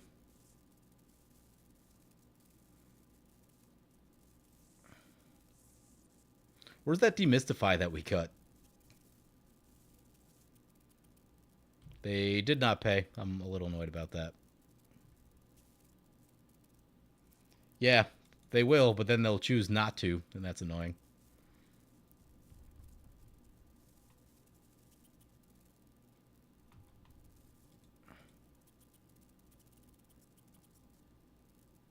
Yep, Commander, a study again.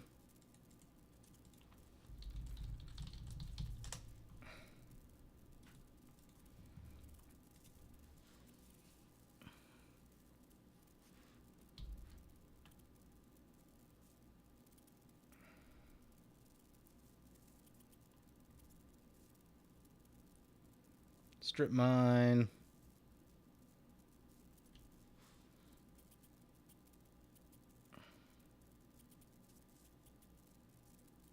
Strip mine's not great for Football Crater. It's an easy 2-for-1. Well, they're gonna use it now. So, that's tricky. Because they have the burgeoning, right? Like if they're still if they're drawing cards, the burgeoning will still just dump lands into play. So that's a problem. Aurelia is not what we need yet. We still have 3 opponents, so let's play this thing. Burgeoning. Ah, they didn't catch any lands in there, so that's good. I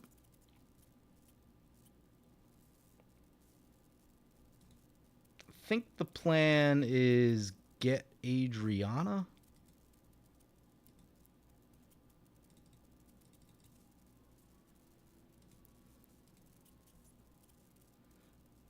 Then pay for the study.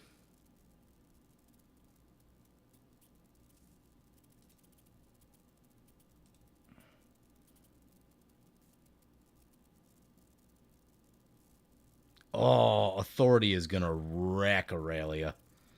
So Aurelia is a bad card until something happens to the Authority. That's unfortunate. Yeah, that also makes Football Crate. Yeah, Football Crater is kind of bad. Well, the first strike still could be, or the trample could be. If this gets big, the trample could be nice.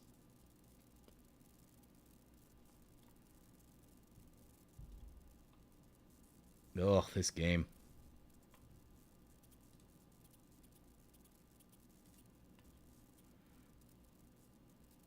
Oh, we become a 2-2, don't we? That's a 2-7. That's disgusting. There's the old melee trigger. We'll just leave our mana up. We can cycle, we can Path to Exile, or we can pump our Figure of Destiny, depending on how things go. Does he have Recursive Strip Mine? Lands in your graveyard have Dredge 2. We may want to think about answering that. The problem is that even if we shoot it, they ramp and then we buy a turn. And it just comes back because they have 6 mana. So I don't know that that's ideal either.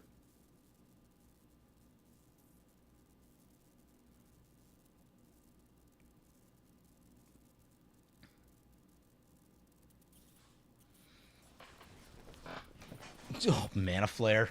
Really? Oh my. This is definitely not the most ideal game to be testing this deck in. We've now got 2 mana flare effects and a pillow fort versus a lands deck. I don't like our chances. And a Rurikthar. Well, that'll make things really interesting. Okay. Okay.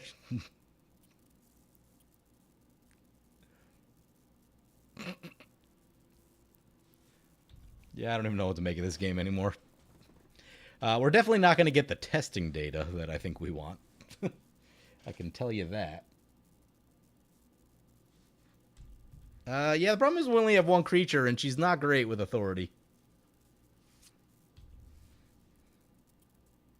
Like, one of the things that makes Aurelia effective is the surprise of it all, and that gets taken away when you make her tapped.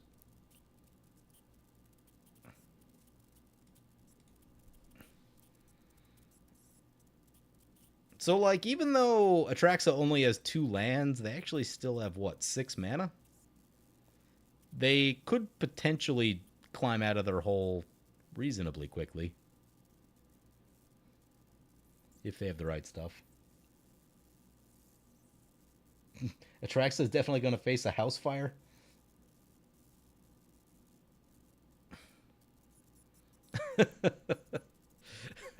Rurikthar. Ghostly Prison, but 6 damage. Oh, man, that's a lot of mana. That is a lot of mana to sink into attacks. I think my next thing is probably just look at dealing with the Necrobloom, because the Strip Mine's not going to be great.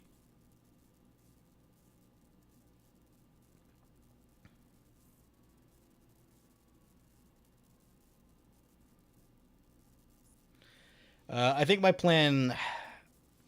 I'm thinking about cycling the Footfall Crater. Ooh, yeah.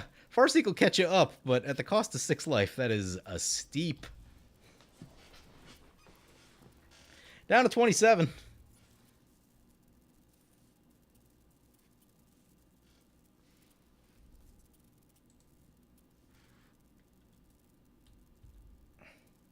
know what would have been great for this patch up? I have to look at patch up.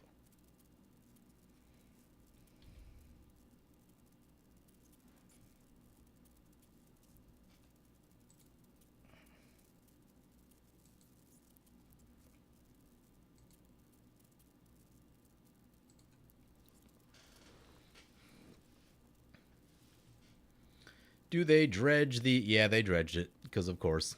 They did drop their Azusa in Exploration, though. I feel like those are probably cards they wanted. As far as dredging goes, that seems like it might be at least a little painful for them. This is a lands deck through and through, though, so we're going to start focusing this thing super hard.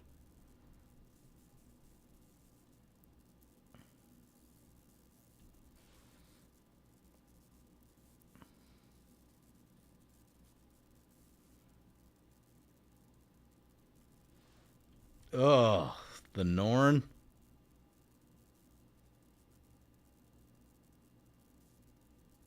So we can't ETB.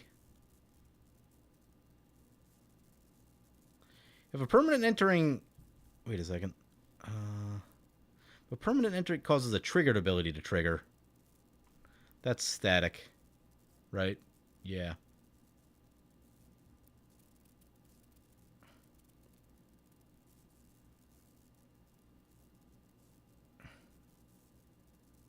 Okay, here goes all that nonsense. The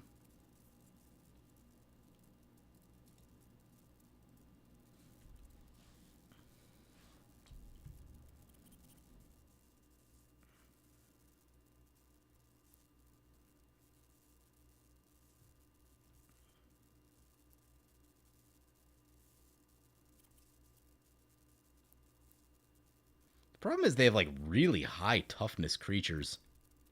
So, what's this thing get? This thing gets flying. I think we're on the pump up Figure of Destiny plan, and then like at some rate try to get to Aurelia.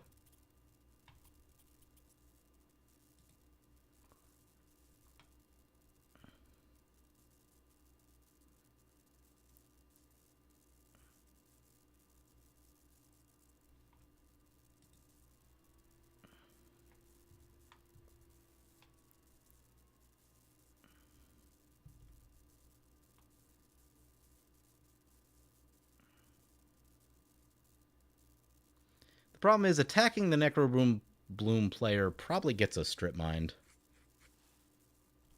We don't have an answer for that currently. Okay, end step, we're going to do this. We're going to make a bunch of red mana. We get 3 red mana. So I'll pump the figure.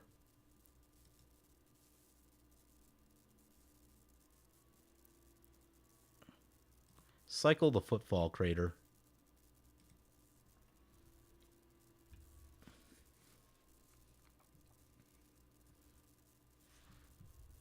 What is this? Skrelv is something.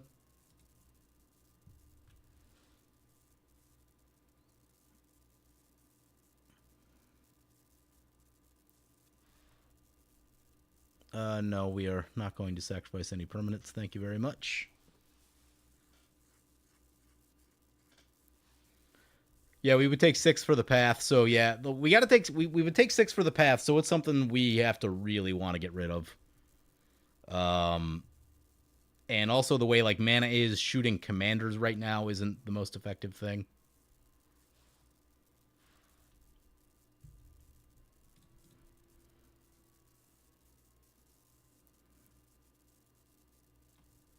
Ignite the Future is interesting.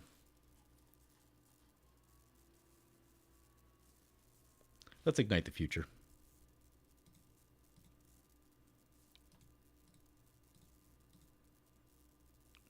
We need more than what we have, so I think this is hopefully worth the 6 life. Oh, into the study. We paying for that? Yeah, we should pay for that.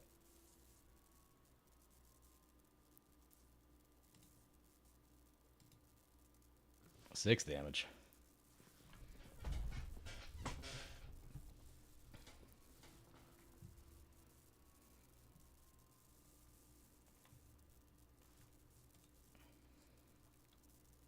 See what we find.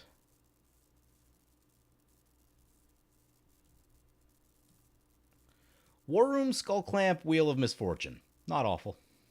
Not awful. Play the War Room.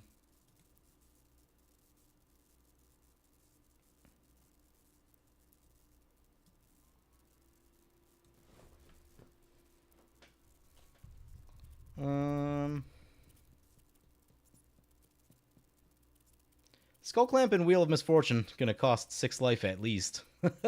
That's a thing to think about.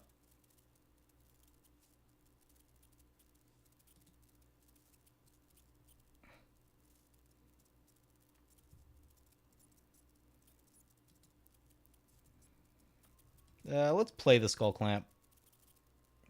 We're at a point, yeah, if someone has a board wipe, they're probably going to drop it. So there is that. Pay for the study.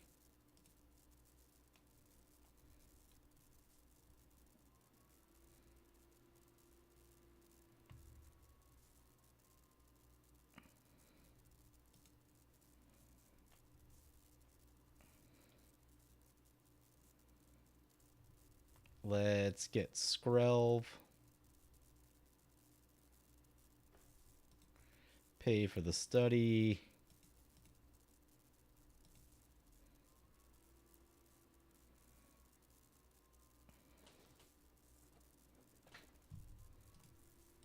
That triggers twice now. That's not great.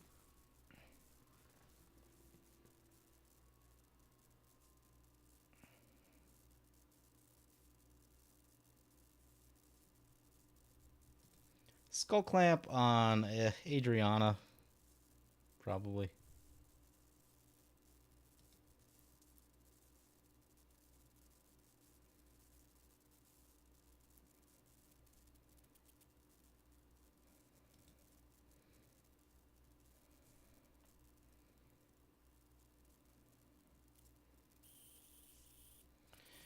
She's a 5/3. She would become a 7/5 if we attack 2 players.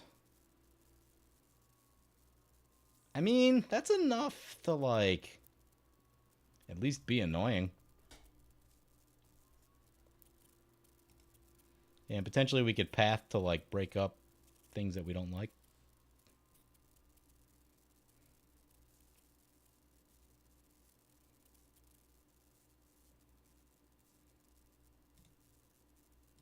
Swing that over here. Swing this into the Rurik Thar Halana opponent. They both melee.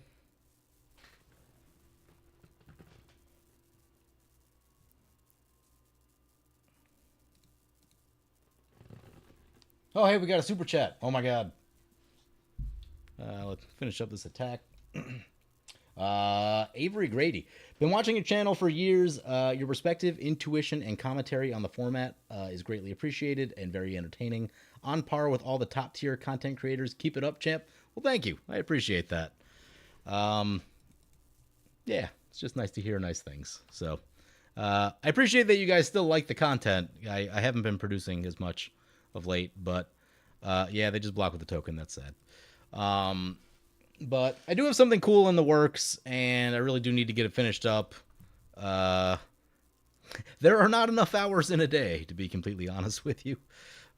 So anyway, yeah, thanks for sticking around. I appreciate the super chat, and hopefully share some cool stuff with you really soon. Adriana and Aurelia are one of my favorite tag teams. Yeah, they're so much fun together. So much fun.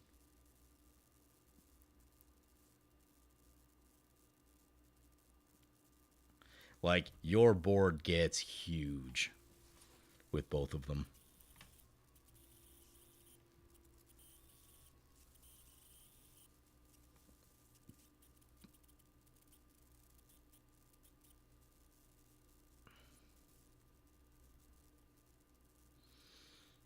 Curious to see what Halana and Elaine is going to do. They're just going to equip the mask. Okay.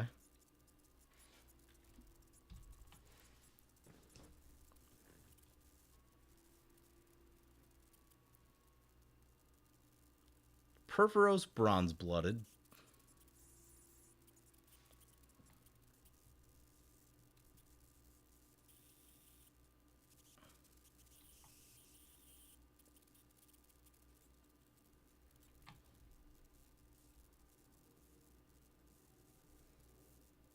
An austere command off the top would be pretty good. Yeah, some sort of board wipe to, like, clean out nonsense would be helpful.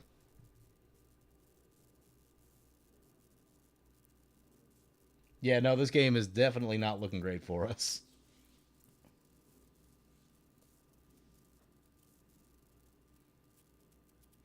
One thing that I appreciate about MTGO, not intensive on PC, so can use cheap stuff to grab footage.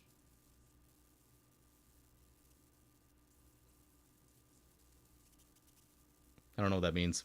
I find MTGO to be very taxing on the CPU for no apparent reason. Opponent's going to send in the old Rurik Thar. Yep. Hopefully they able to pay for all the taxing effects.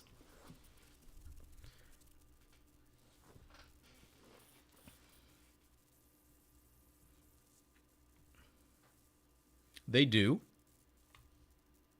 Yeah, there's a shot for 6. That's a Mask of Memory. 21 on the Atraxa. That's what? They can play 3 spells, 3 non-creatures. They can't play a 4th. So that's like a fairly dire spot.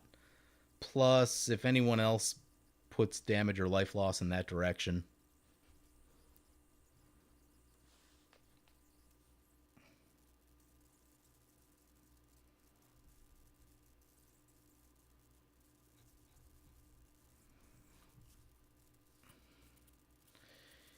Yeah, this game. We'll see what our next turn is like. I'm not like completely committed to this Wheel of Misfortune yet. Our life totals are very low.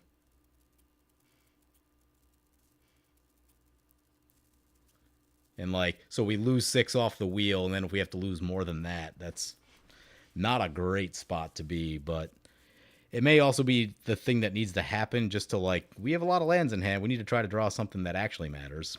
And, you know, that's a thing.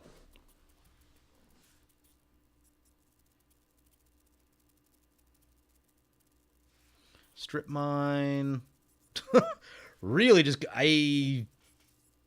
does Atraxa scoop right here? I feel like they might.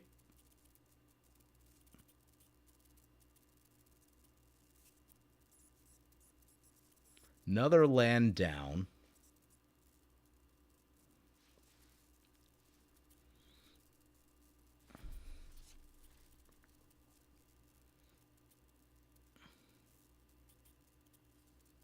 A lot of white mana. Avacyn. Well, that'll shut down the strip mine business.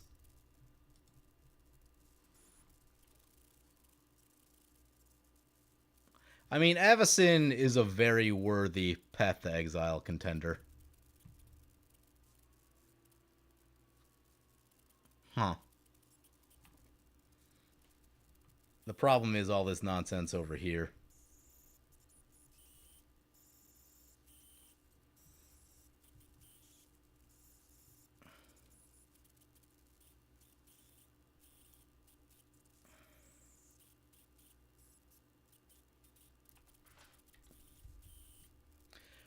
Here's a. Should we like shoot the commander with the? I mean, once Avacyn is using a path on anything over here worth it? I don't know.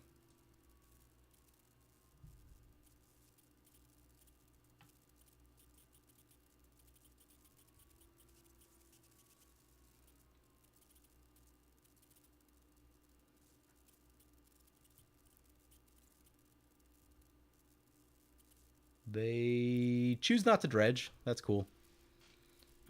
Strip mine not coming back, at least for the moment.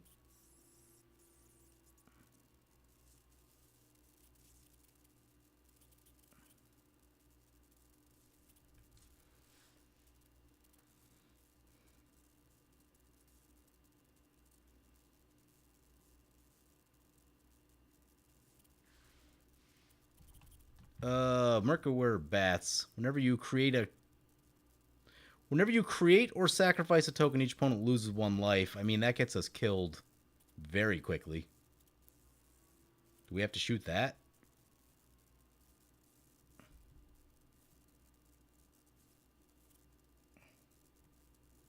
Would you guys shoot the bats? Because, like, I mean, we're at 25. If we want to cast this thing.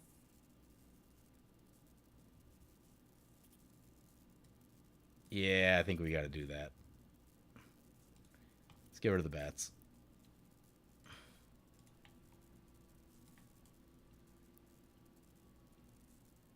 Pay for the study. Rurik Thar does hurt.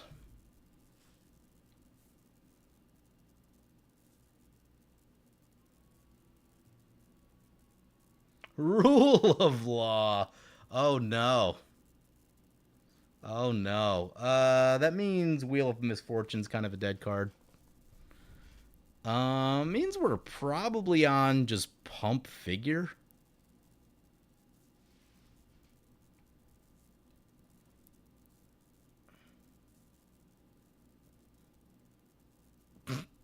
This game. This game.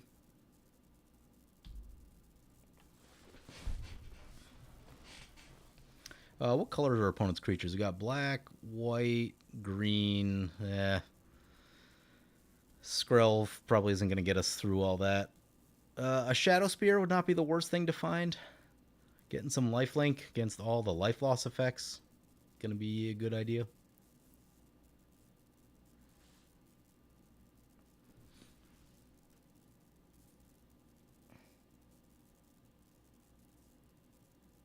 If Atraxa were running any sort of removal, you recommend not paying the Rhystic Study. That's not an awful idea. But they haven't shown anything. Yeah, it seems such heavy pillow for it. Why are things all happening on the stack? It's not ideal.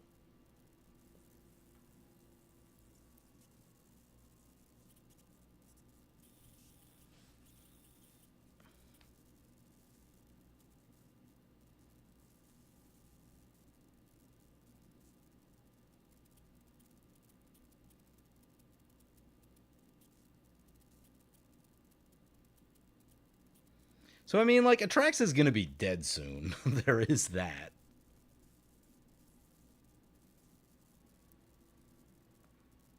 Like, Rurik Thar can go over there, and then they literally can't cast a non-creature. But that still leaves the problem of the Necrobloom. And Rule of Law is, like, probably a good thing to have against them. So, I'm not... Yeah, I mean, at this point, I'm tempted to just kind of leave Atraxa where they are and let them fend for themselves. We got bigger problems to deal with. Yeah, Elishnorn coming our way. How do we deal with this mess? 13, so we can't really get crazy with uh,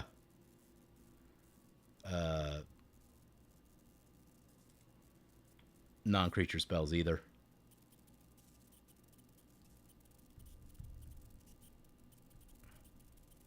Down to 11 now. Even worse.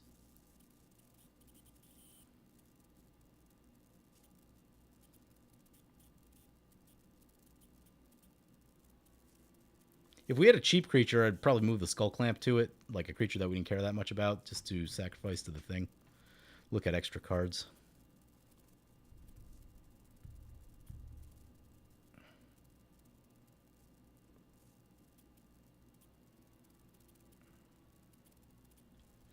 We have the War Room. It's more life loss, though. Oh, man, the flooding. We have flooded.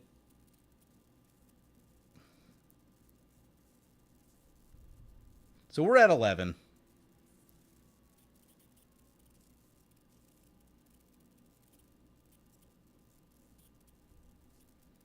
I mean, do we just play the wheel and, like, hope? We can flashback the Ignite, but if we do that, it's got to be creatures. None of this feels great. Yeah, we have flooded very hard for a deck that has, like, minimal lands.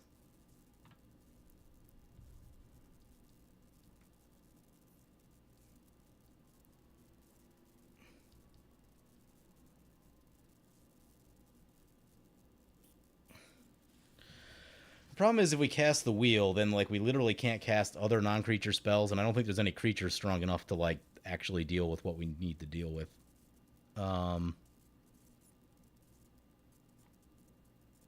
Vigilance would be good.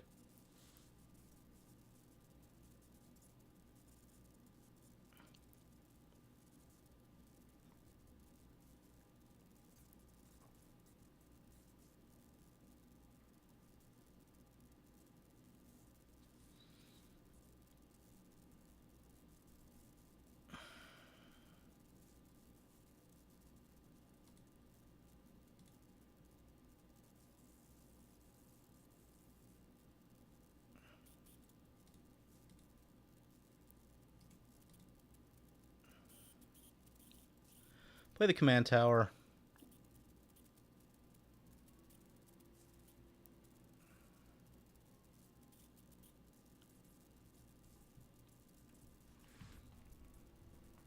I think we gotta like hang back and try to not lose life, I think. Since no one wants to play removal this game.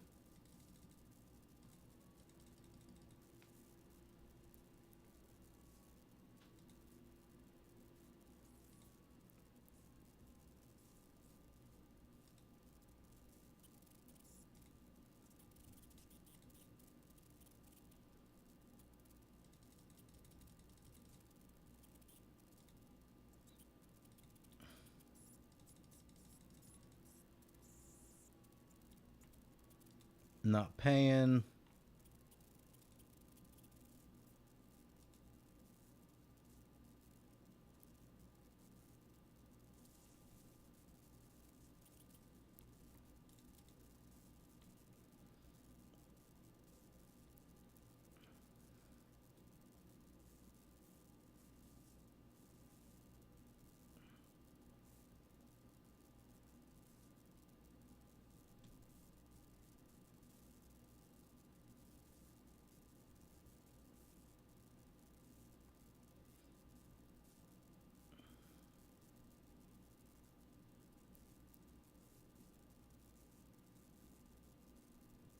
Killing a thing probably doesn't do that much. I'm just gonna stay put because we need blockers. The damage this turn won't be oppressive enough to like actually do what we need to do. Yeah, I thought about doing that. The problem is we leave all of our creatures tapped, and then they just come kill us with attacks, and that's not great. So that was the line I was thinking about. They're at 49, so like the attack itself doesn't matter. If for some reason we untap with Aurelia and all of this stuff, we can actually do some meaningful damage because we can pump this thing up to its full size, and plus we can go like Adriana, name green, then with Aurelia untap this and do it again to name another color. So like we can like next turn if we untap with this, we can actually do meaningful damage. So I think it's just best to chill right here.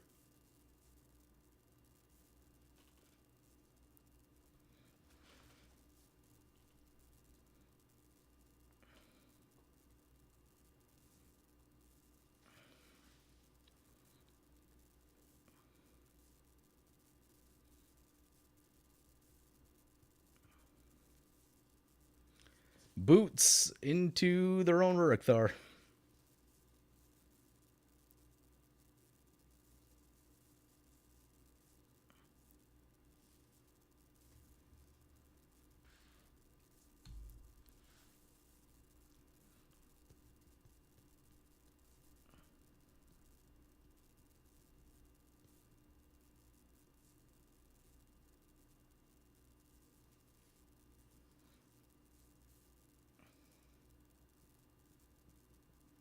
Yeah, Skrelv is the mom type card.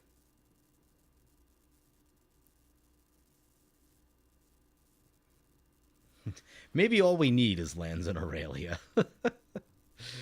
Yeah, no, I do wish we had more tools at our disposal.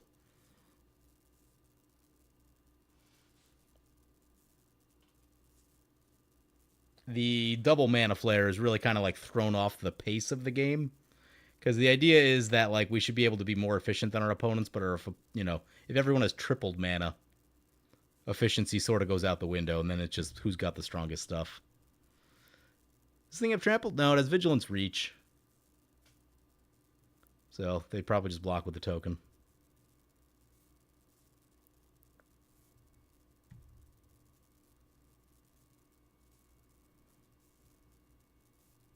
We have a way to pump anything up? That's unfortunate.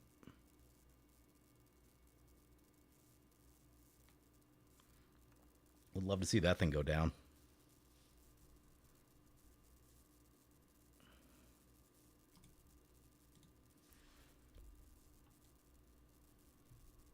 Atraxa finally hitting some lands.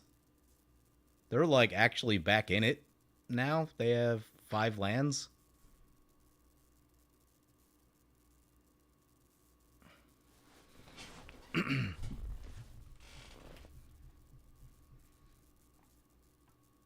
Greater Oromancy because of course. Down to their last 5 life. Where did the Atraxa go? Or where did the Avacyn go? What did this die do? We didn't shoot it. Huh. How did that die?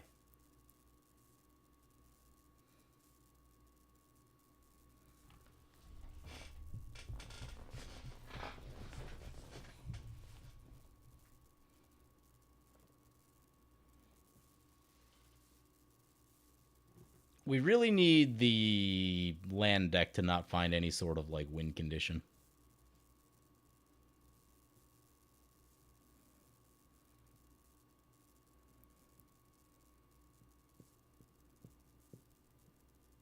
Palace Jailer. Very curious to see what they go for.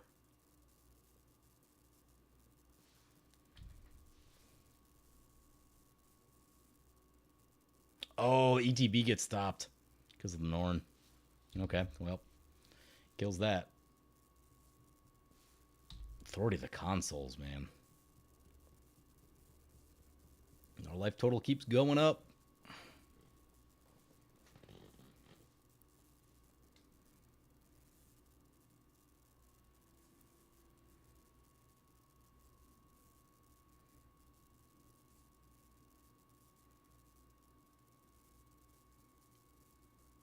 Monarchy would have just complicated things even further. Yeah, that's true.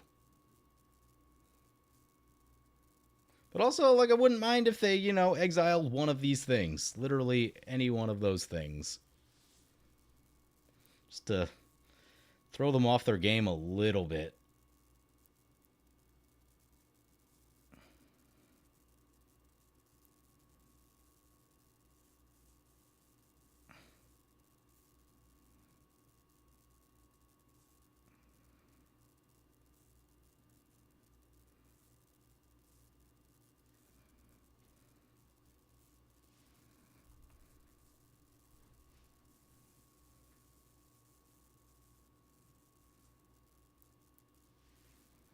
Notably, we can use Skrelv to give something protection to block with.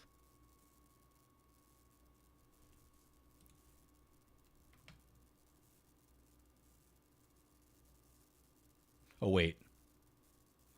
Choose a color. Another target creature gains Toxic 1 hexproof from that color. It can't be blocked by creatures of that color, so it's not full protection. That is worth noting. That is some weird wording. It's not exactly Mother of Ruins.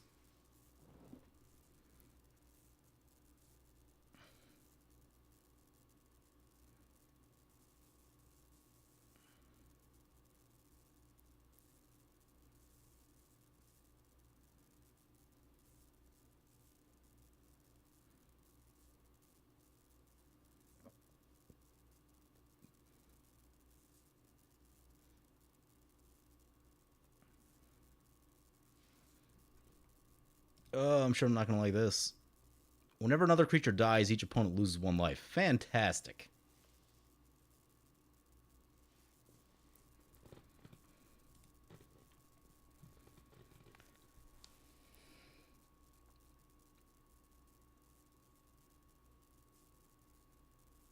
Crop rotation, and this will take them down.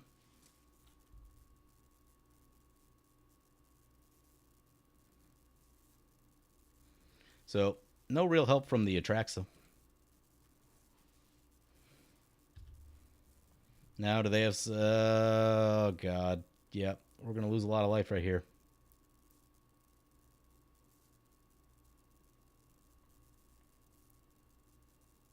Well, they can't cast another spell. Wait. Oh, the Rule of Law is gone, of course. If that... yeah, that's annoying. So if creatures start dying, we will just lose. Like, if Atraxa stuck, at least the Rule of Law stays in.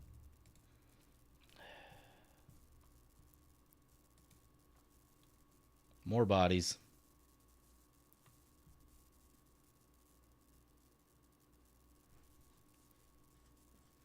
Yeah, like the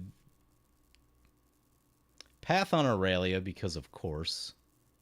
Oh wait, we can do this. How much is that? 1 white.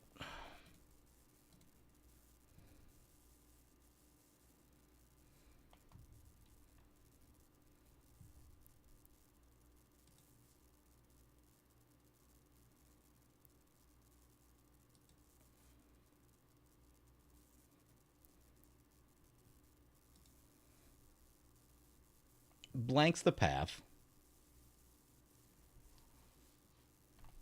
More lands.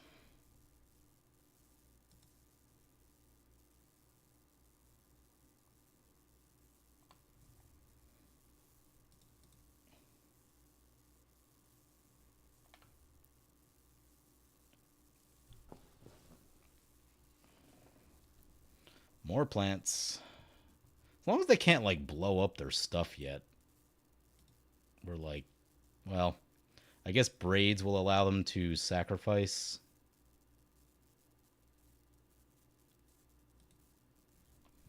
Braids allows them to sacrifice 3 thing, or no, is it 1 thing? There's gonna be some life loss.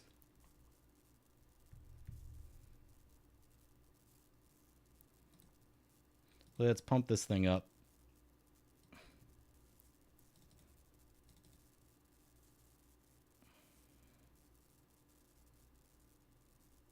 I did want to draw with the War Room, but let's see.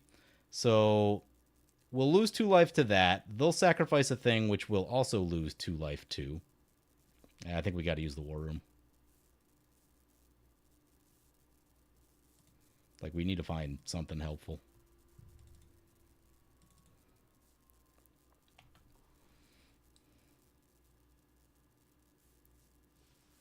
Goldhound is not really that.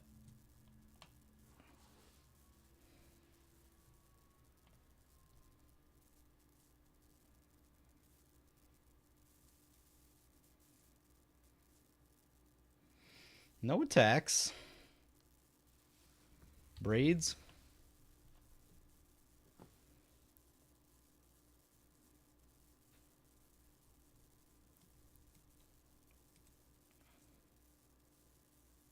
So we'll lose 4 life.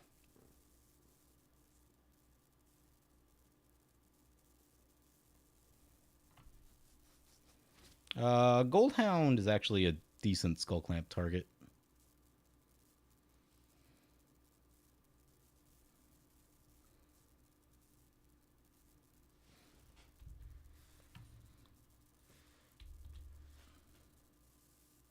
Down to 5. We need a big turn. We need a very big turn. Beamtown Beatstick. Yeah, we can't cast that. Nope.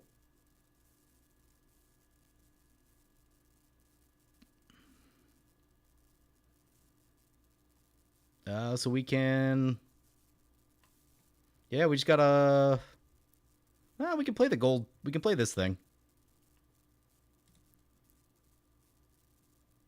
How much is this thing? It's 8? Yep. Okay. So we can play this thing.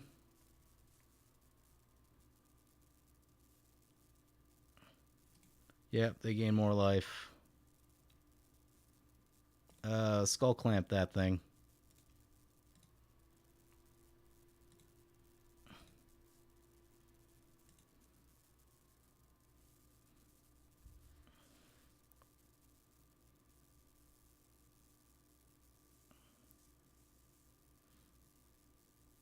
Oh, right. More life loss. Yeah, we're not going to want to get too wild with that. Ocelot's got lifelink, but I don't know that we're going to live long enough to be able to do anything with that.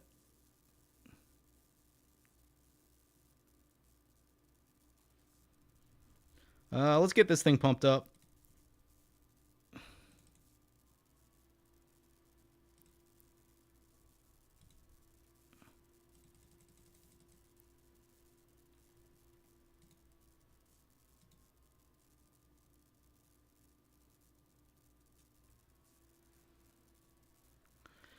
Eight with flying.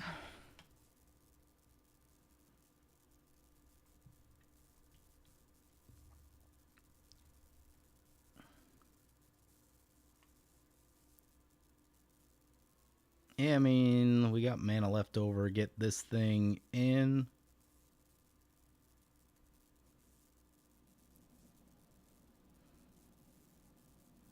They gain more life. Skull Clamp on our commander with some hope of maybe commander damage.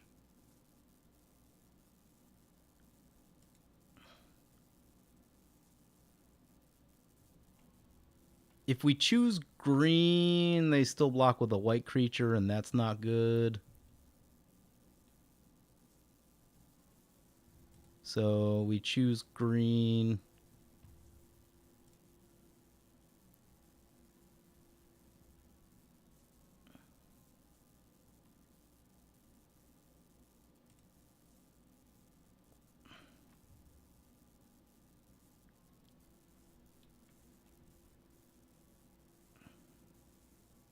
We go to combat.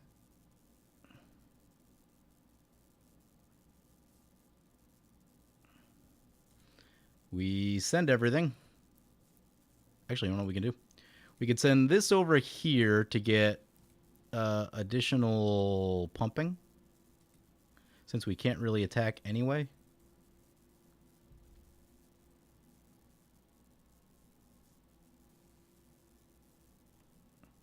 There's a bunch of melee triggers.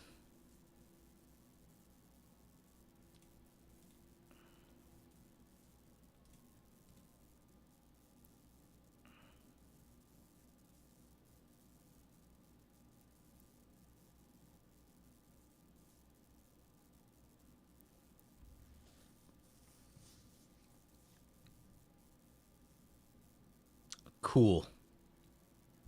Yeah, we can scoop right here. There's no way out of this. Okay. That's annoying. It's very annoying. That's a couple times. Seen the Necro Bloom now. Have not been a fan. We'll run this back.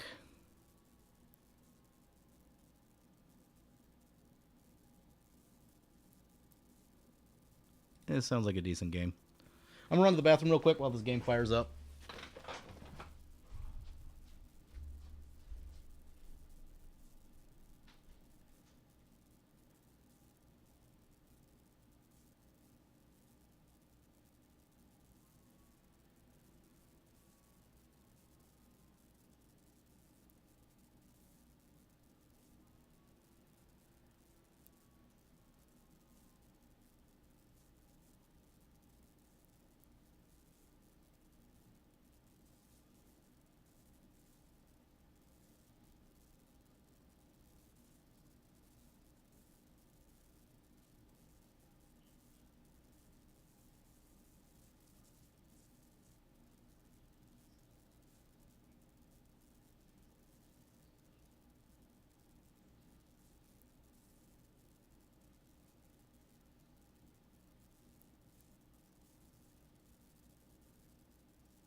Ah, crap. Oh, wrong deck. Yep. Scoop that. Whoopsie. We need to cut something. Cut.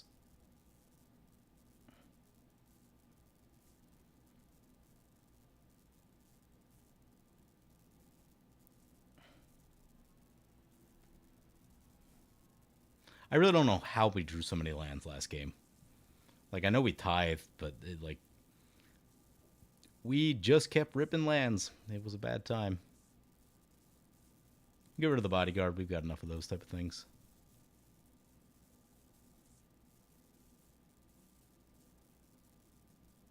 Let's try this game.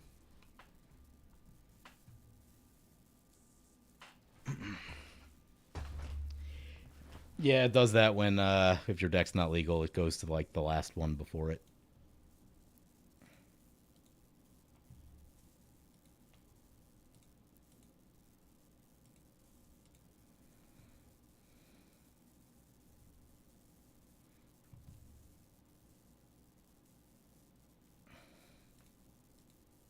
So as I was thinking about that game, like literally all three opponents had a stacks piece that hurt us badly in that game, and it's just like there's not a lot you can do about that. Like, and I think probably the most punishing was like the Rurikthar. There's some world in which like Aurelia untapped also gets us the damage we need, but the Rurikthar really kind of shuts down what we're doing because we're trying to play a lot of spells, right? And we also drew very weirdly in that like we did not catch uh, early creatures. Like this hand looks a lot more like what I would expect from this deck. And we are definitely going to Mana Tithe someone. Like probably this Mizzix, and it will be amazing. Or maybe this Orvar, because that one's disgusting also. Orvar's the one that like, yeah, that Orvar goes like crazy infinite with like stuff, if I'm remembering right. Yeah, we'll keep this.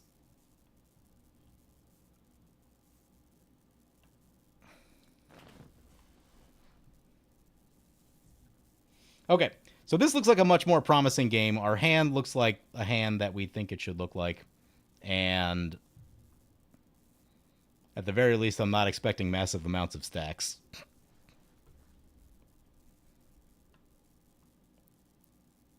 One problem is that our red mana does come in tapped.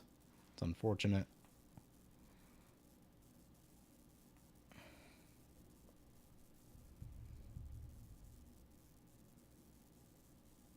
Preordain, yep. Man, I've been going last in so many games. I feel like every game I've played on stream, I've been last. Eeh. Yeah, no, we flooded so hard last game. Like, literally, one extra card, like one useful card, could have changed the dynamic of that game. Like a Shadow Spear or something to get our life total back up. Or even just a removal spell to get rid of a key piece. Deathrite Shaman is unfortunately a blocker that I'm not thrilled about. There's untapped red mana. So, Bomat Courier or Stromkirk is a question. Um, two blue decks. I feel like we have time to get the Stromkirk pumped up. So, let's go Bomat Courier. Into the Orvar is a safe bet.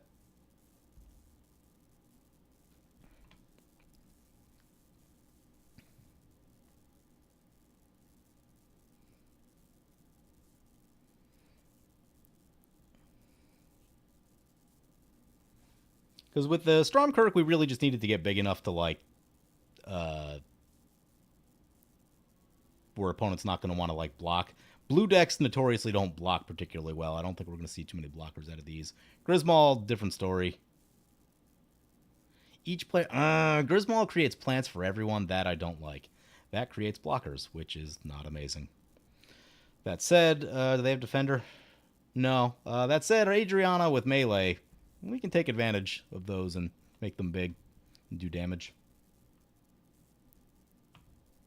Wall of Tears, what? Oh no.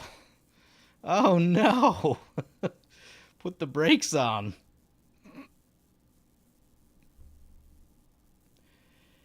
Blocks a creature, return that creature to its owner's hand. Disgusting.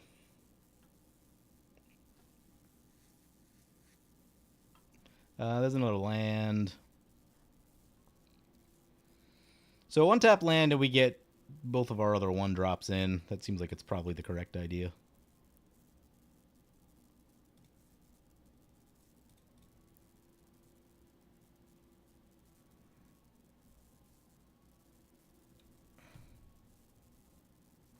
Plateau. Stromkirk Noble.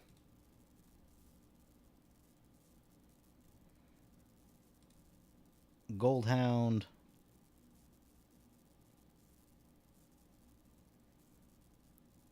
Poke the Mizzix.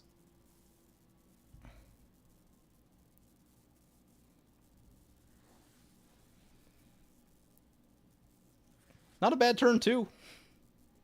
Not a bad turn, too.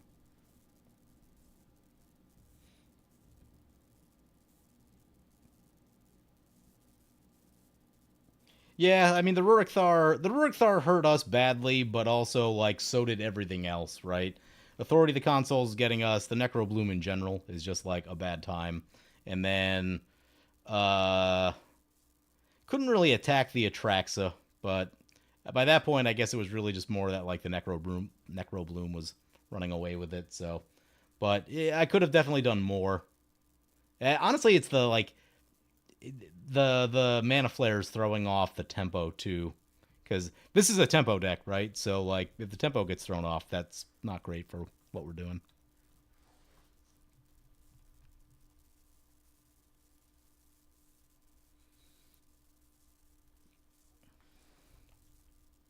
Is this a human? It's an elf shaman. It's unfortunate.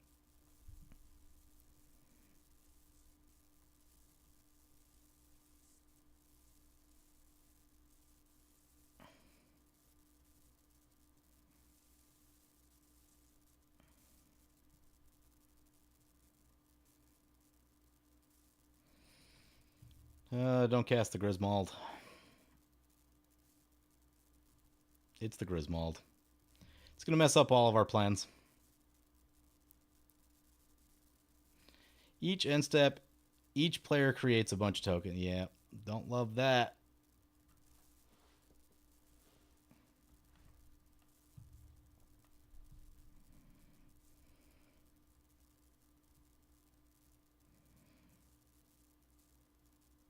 Really wish we had the mana tithe up for that. Probably should have thought of that better.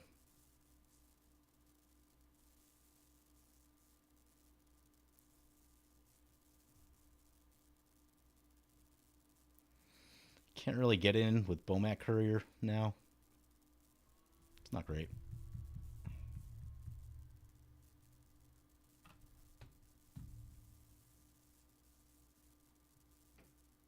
Yeah, Necro did have threats coming every turn. That's tough to deal with. The first strike one can probably get in somewhere. Can't really get our Stromkirk going.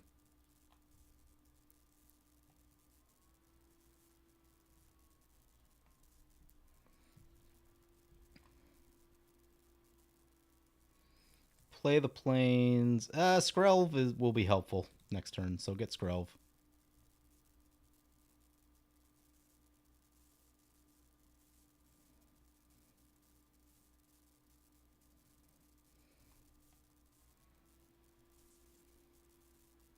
This guy can still get in.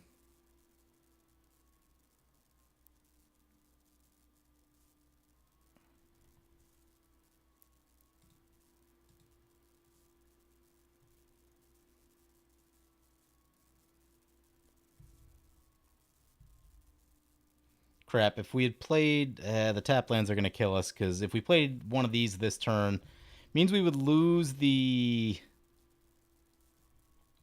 mana tithe ability if we Skrelv, but we would be able to get Adriana next turn.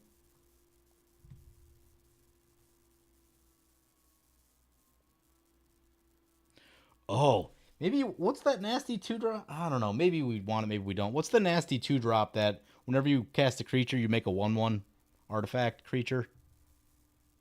I don't know. Maybe that helps opponents too much.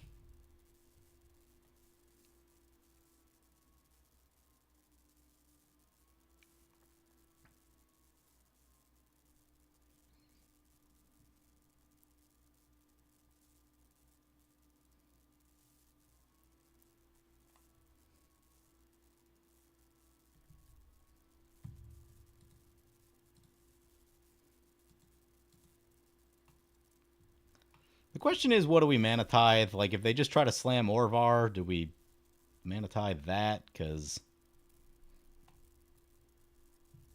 Orvar gets out of hand quickly.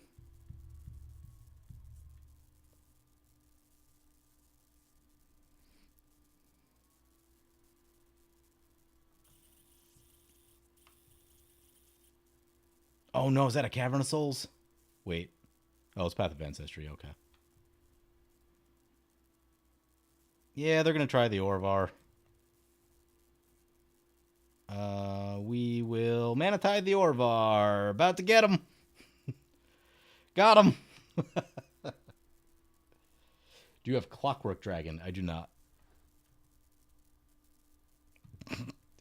Good old mana tithe.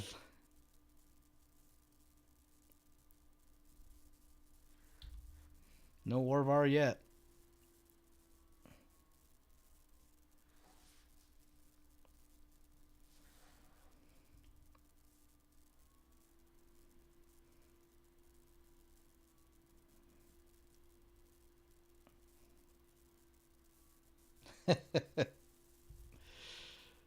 That's funny.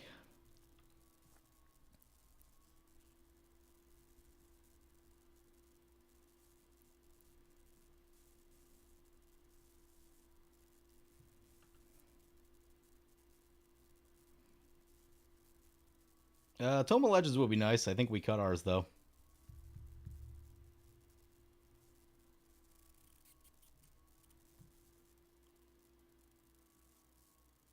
That I think that's actually a good thing. Illness in the ranks. Eventually, they'll probably do the thing where, like, okay, Griswold will get huge, and I guess that's a thing. But at least we can kind of get our creatures through again.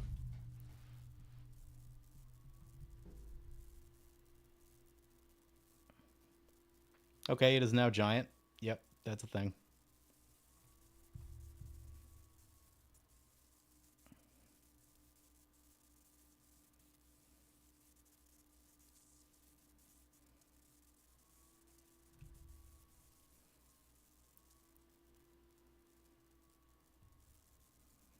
Over to the Orvar.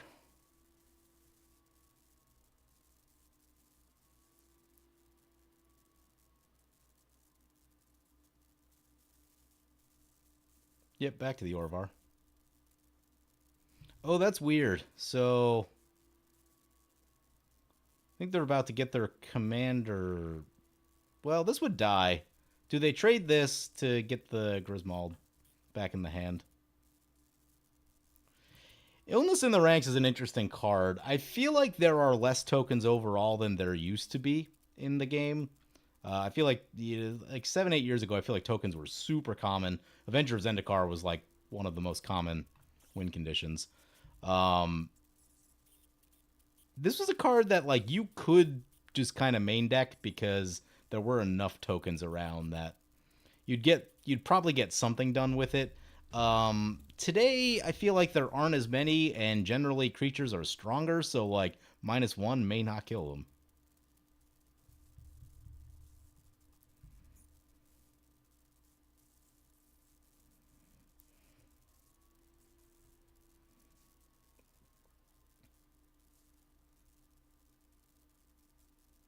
That and Newsgraph,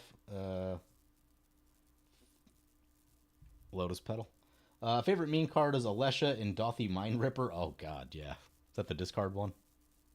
Newsgraph is amazing. Had it in there for the token version.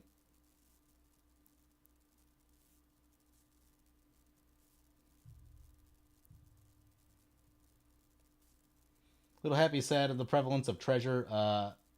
Think after Docksize Wizards got the memo. Yeah, kinda. Griswold is problematically large.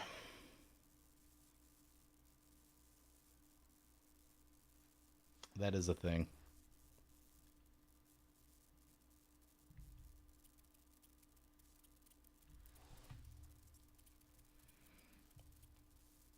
Back to our turn.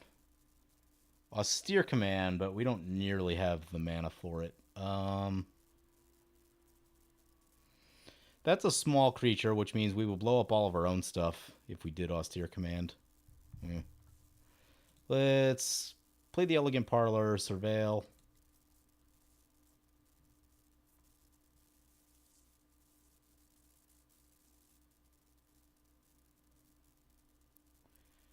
Um, Pip-Boy is reasonable.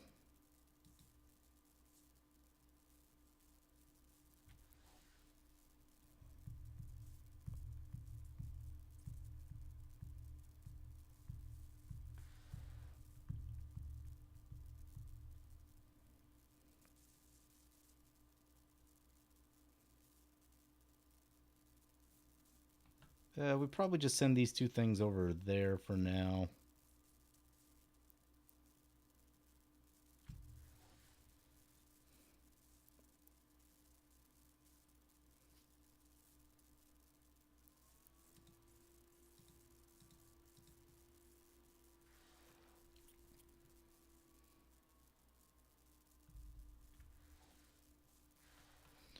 Another Bomat Courier trigger.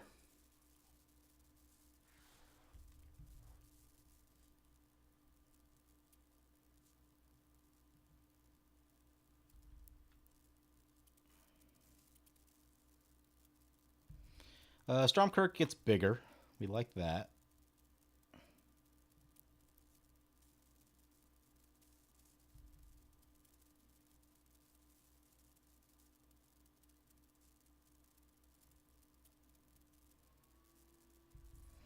Someone laid a board wipe. I don't think it would be the worst thing ever. We would lose quite a bit. We could sacrifice our thing in response. So there's that. But getting this stuff out of play would be good.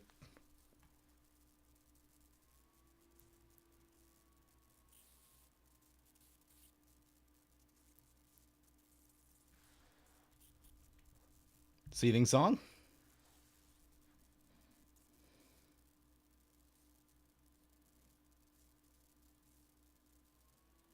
Mizzix.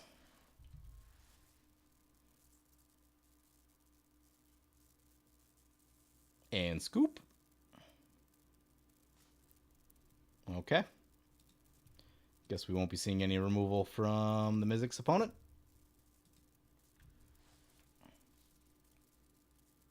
That's unfortunate. That means a much higher likelihood of Griswold coming in our direction. And because this land comes in tapped and we know what's on top of our deck, that means we can't cast Austere Command this turn. It's not great.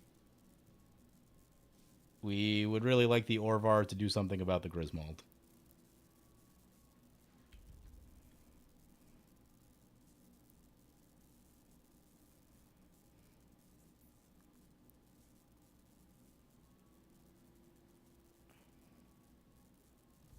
Let's go exile a thing. We lose some life.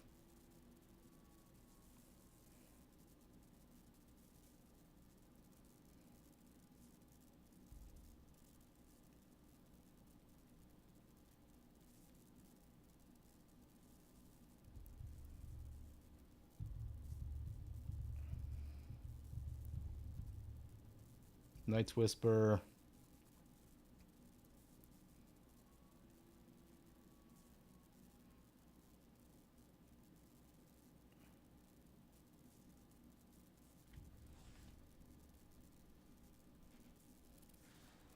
Glissa is disgusting.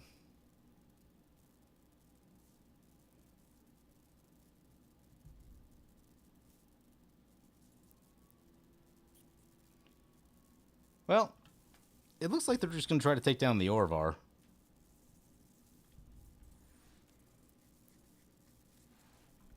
Okay, they're going to block with this thing. Okay, this is really good. So this is actually great for us. So the wall will bounce the Griswold, and then the wall will also die. Both of those are really good outcomes for what we're trying to do.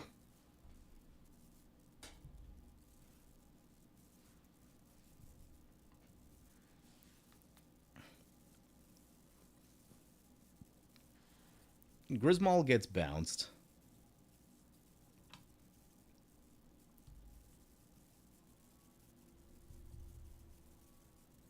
Bauble.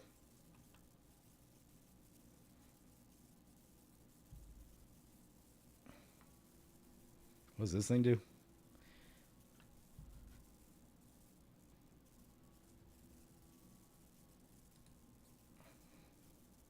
Exile target non-creature artifact or non-creature enchantment. Interesting. Non-creature artifact or non-creature enchantment. Is this a human? Nope. Oh, they shuffled our deck. That is the land we needed, though. Slam Adriana? Yeah, probably slam Adriana.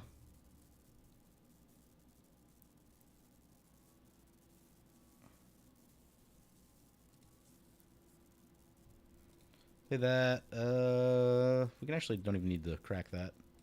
Cast Adriana.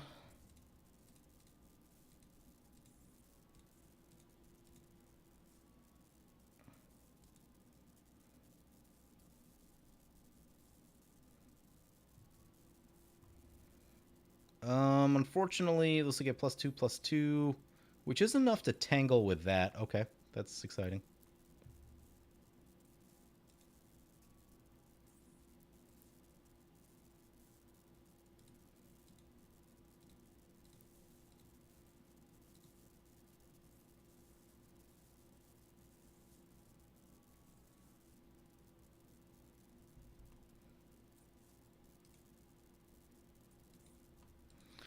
Bunch of melee triggers.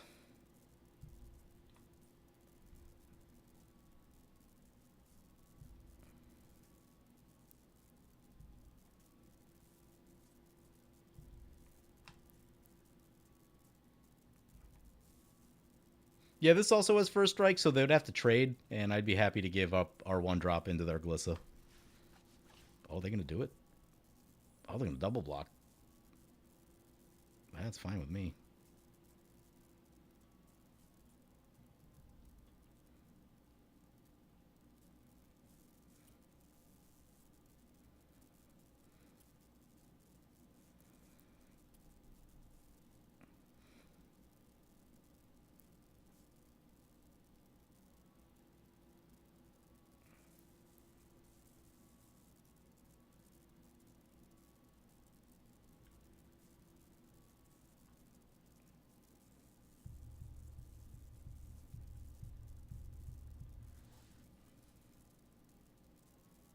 Yeah, we'll trade our Glissa for their our one drop for their Glissa.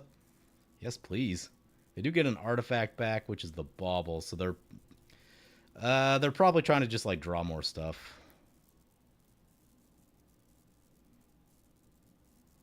Stromkirk gets pumped up.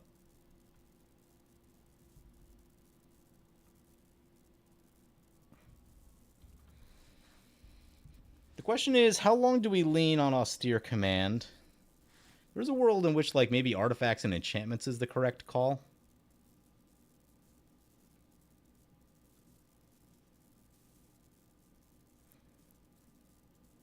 But I am starting to think about the Bomat Courier because, like, you know, if we could rip like a Waves of Aggression or something, that would be probably game ending.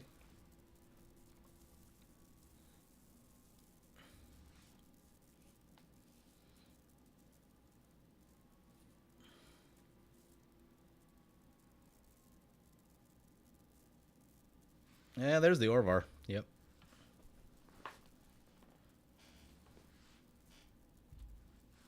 How long before that goes infinite?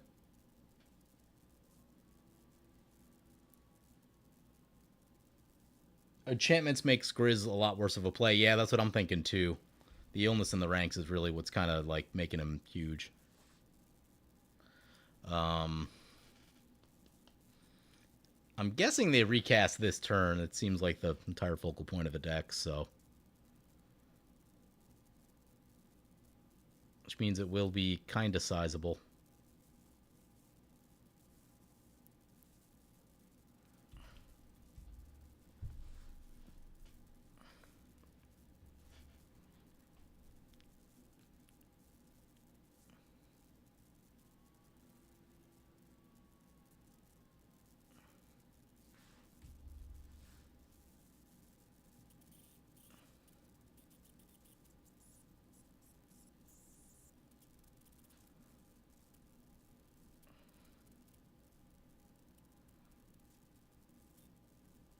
Grismawl coming back. Yep. The Tome of Legends counter.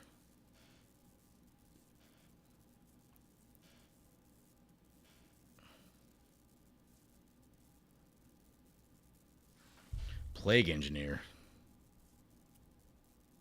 Choose a creature type. Creatures of the chosen type your opponent's control get +1 plus or -1/-1. Don't choose they chose construct. That's annoying. That is annoying. Crap, our land comes in untapped again. Or our land comes in tapped again.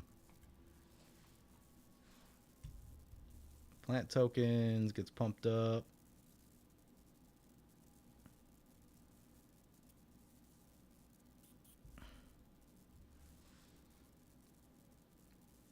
It is a 6/6.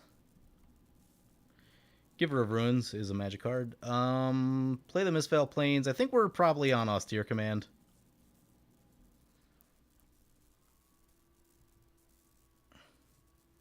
This is a human. This is all creature types, so we can keep poking in with the Stromkirk.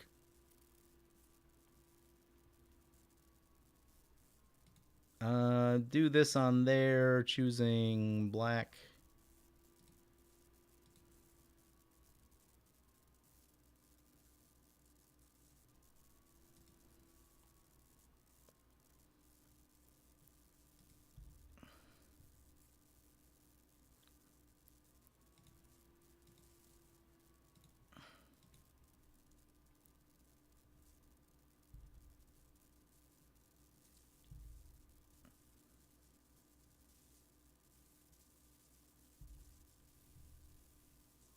Adriana, now a 6/6.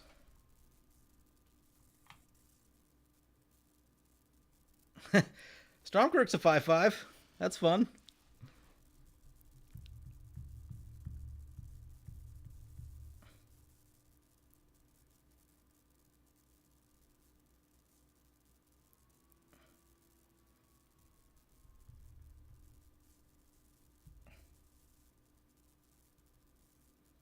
Yeah, next turn, I mean, I think we're almost definitely on the austere command.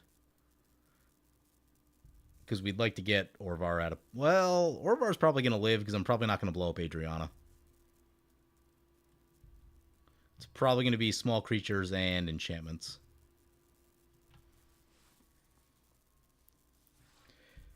This is exciting for me, though. I used to play this card in Standard all the time. And, you get it down on turn 1, you can get up to like 4/4 pretty quickly.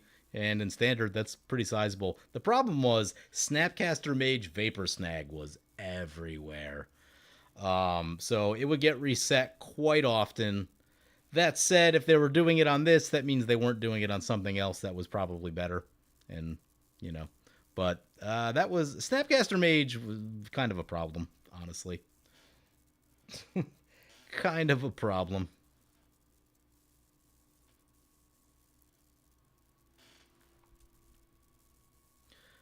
Strength Bobblehead. You were the Snapcaster player? Yeah. It took me a little while, but eventually I figured out that blue-black zombies really beat up on all the Snapcaster decks, which was amazing. So I played blue-black zombies through like Dark Ascension Standard, and it was glorious. Because you could go one drop on turn 1 drop, 1 drop on turn 2, all of which had 2 power with like Grave Crawlers and Deergraph Ghoul, I think. And right, you could have 6 power on turn 2, and Snapcaster Mage just couldn't really deal with that in like a efficient way. It's just too much too efficiently for the Snapcaster decks.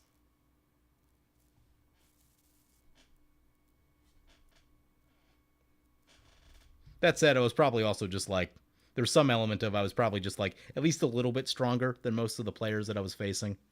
I was a pretty good player. I was playing a lot back then. And, opponents could vary for sure, but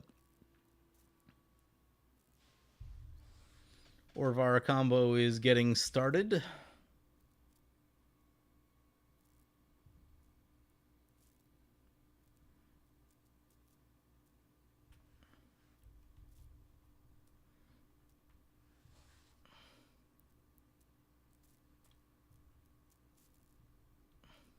Oh, are they going to exile the thing?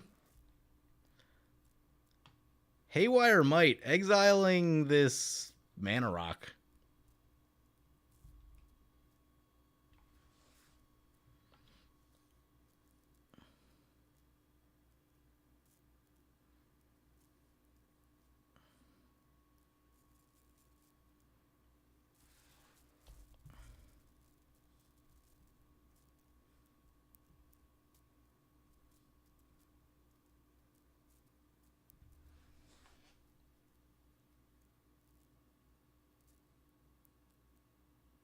Am I going to start streaming around this time? It's kind of just whenever I'm free, which does happen to be like later at night most of the time.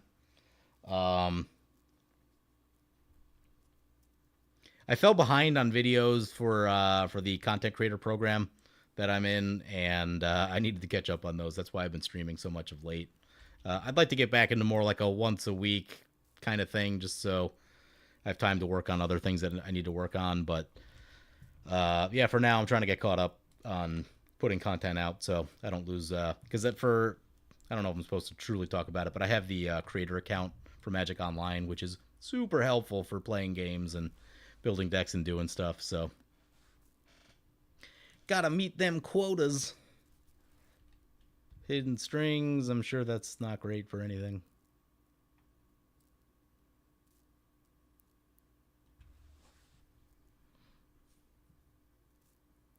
I can't guarantee days of the week of which I will be streaming. It's just whenever it happens. I'll post a thing in Discord though.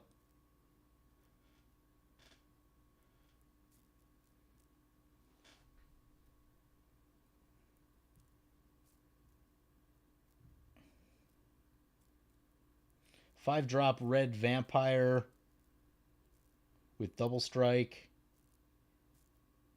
What's the 5-drop red vampire? I know this is the 5-drop flying vampires that gets counters on it. Oh, yeah. Falcon Wrath, something or other, I think. Marauders? I think it's Marauders. Interesting little card, something I've been thinking about. Like, there is something about cards that scale. Like, I've talked about it a little bit. Like, cards that get bigger throughout the game can be important, right? If this Stormkirk Noble were still a 1/1, it'd be, like, almost useless to us, right? And maybe that's something else to think about with this deck, is that you need more of these, like, scaling type abilities so that the 1/1s can grow without necessarily Adriana.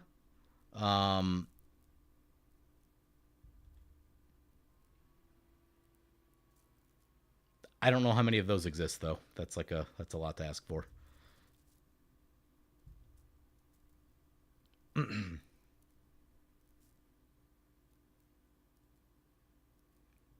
the fun one from Level Up Tribal.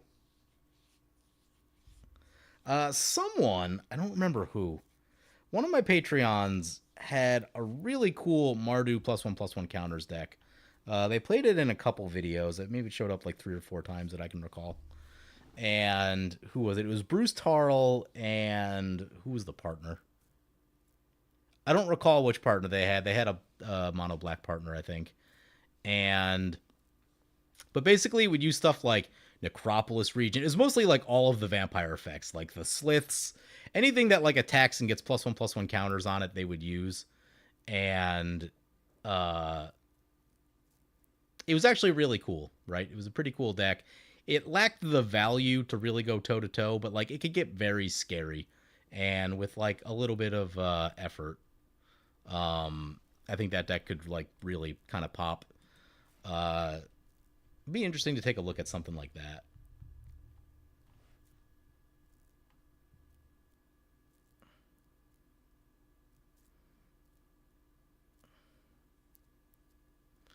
I'm fairly nervous about the Zorvar. They've done a lot this turn, in spite of some interaction.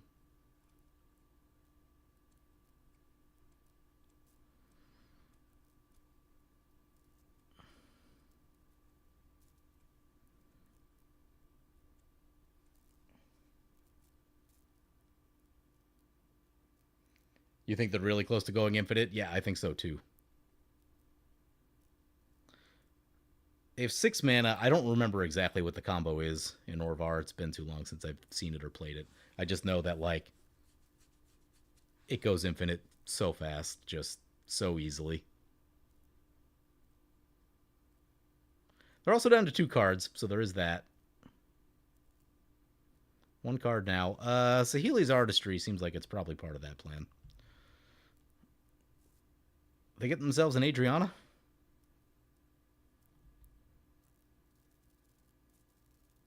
They got themselves an Adriana. 4 more mana. That's kind of gross. Uh, that's a blocker, is what that is. So, ugh.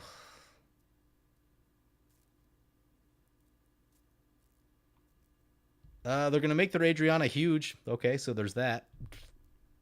There is that. Um, this could be interesting. If Griswold had a piece of spot removal, they almost certainly fired at the Adriana and then try to get in there. Unfortunately, they're on 6. It was 1 short of Commander Lethal.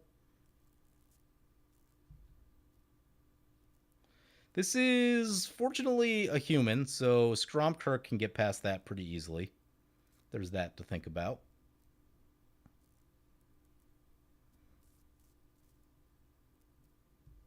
Opponent's gonna look at our top card.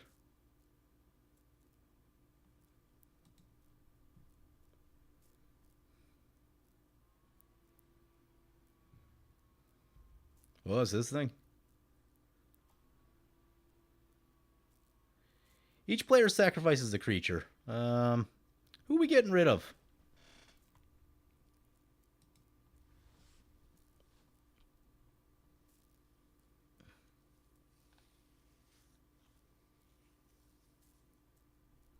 Yeah, probably the Stromkirk.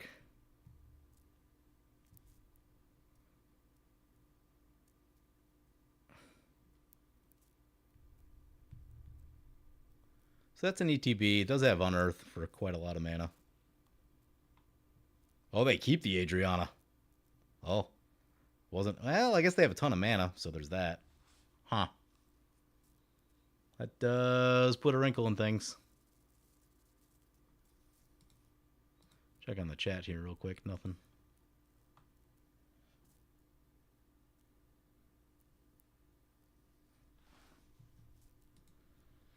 I guess Skrell Adriana does get sort of the same idea done.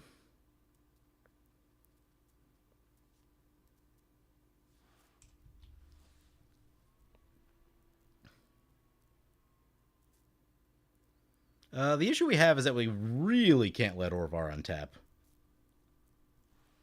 Tragic slip. Nice. Nice play. And that makes it a 7-7, so this should take them down. Yeah, okay. And then we can go toe-to-toe with the Griswold. Griswold will be good, and it's going to give us a run for our money for sure. But with only one opponent in the game, it won't get pumped up nearly as quickly. Down they go. 21 Commander. Okay. Opponent's going to make some plants, and they will both die.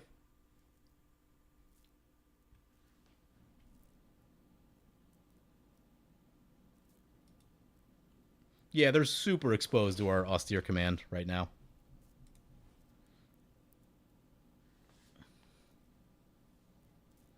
We draw Arena of Glory. Yep, play the Arena.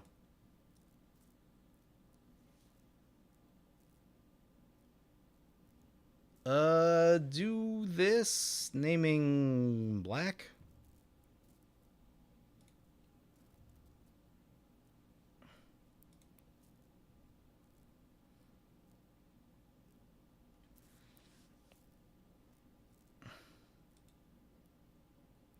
Drop an austere command. We're going to go enchantments and small creatures.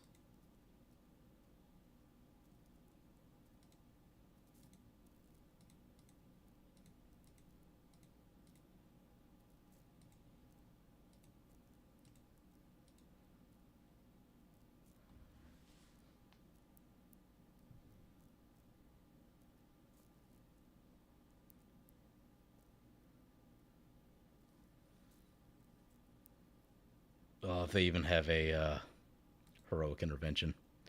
I will not be thrilled.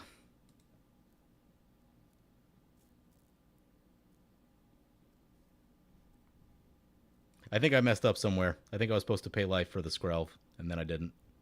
Whoopsie. What we can do is we can exert the Giver next turn. That's still a whoopsie, though.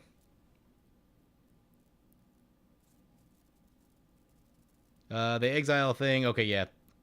Yeah, board's mostly clear except for Adriana. Free attack in. And we got rid of the big combo piece, which was the, what you call it? Variant Plague, is that the one?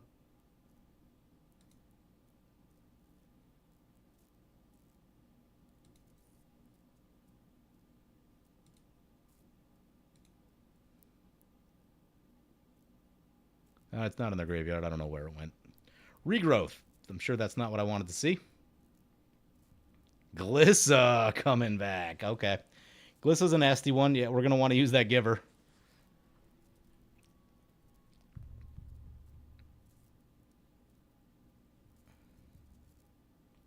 Sacred Foundry is not it.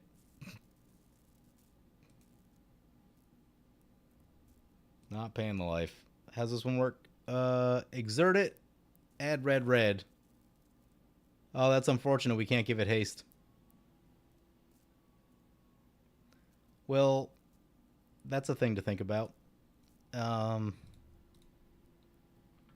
the Giver. Yeah, okay, that mistake's going to loom a little bit. It's going to loom a little bit. We'll put Austere Command back in the deck.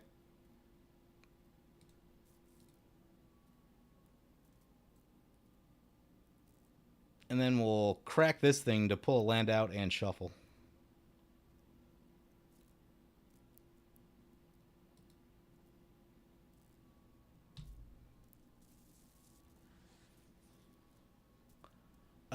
Is it worth bullying Adriana trading that they would lose Glissa, get an artifact back?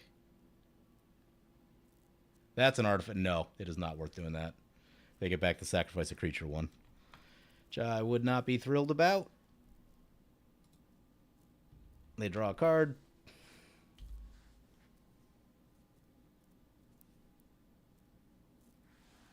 Yeah, the tome is concerning. The tome is definitely concerning. Glissa is also, like, the value on Glissa, too, is also a problem. Wild Growth is fine.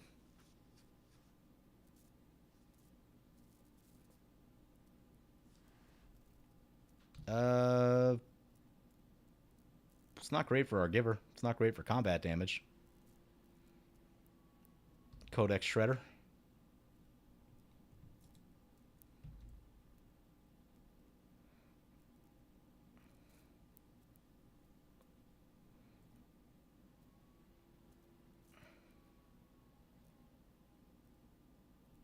Ah, Golgari Charm. Okay. And Glissa triggers getting back. Yep, the thing that's going to make us sacrifice. Eesh.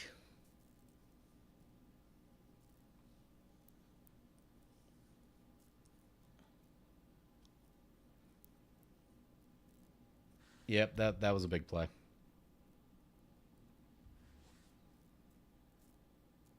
Fervent Champion is not really it.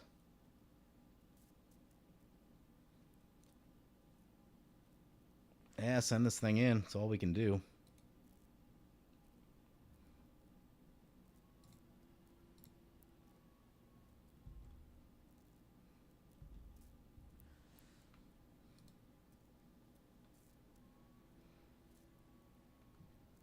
They just take.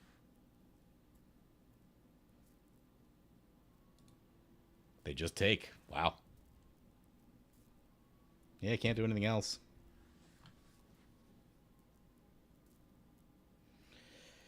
I think the enchantment...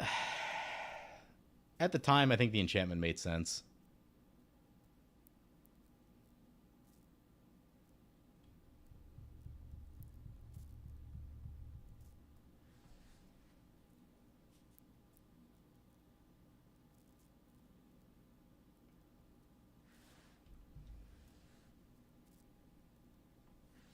Griswold's back. Tome. Yep.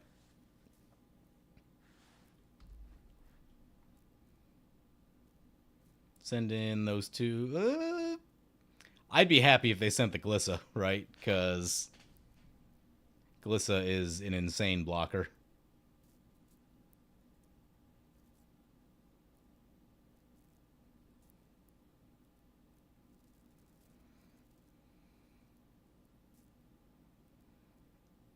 Yep, here comes the sacrifice a creature thing. Oh god, they can just loop that.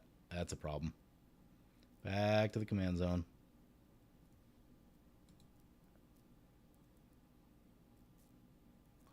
We need another board wipe. Maybe some graveyard removal.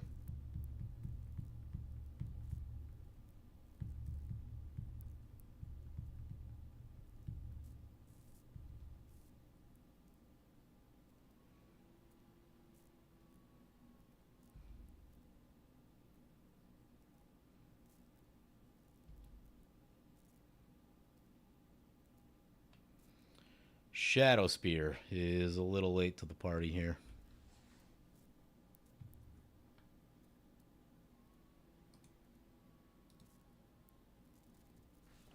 Seven for Adriana. 1, 2, 3, 4, 5, 6, 7, 8. I mean, we have a little bit of time. We don't have like a ton of time.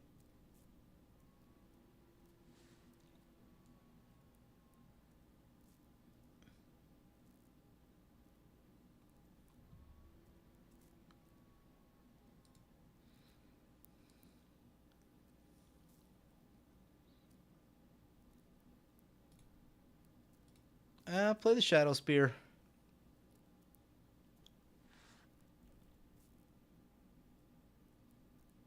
It's unfortunate that there's no time to get that equipped.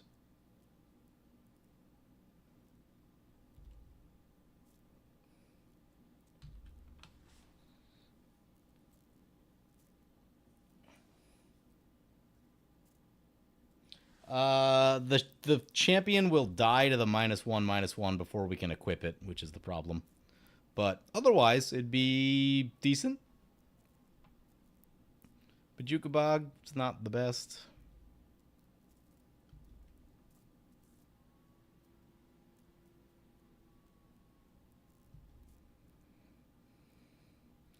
We need one more mana to cast and equip the Shadow Spear on Adriana. And at least that would like force them into some blocks.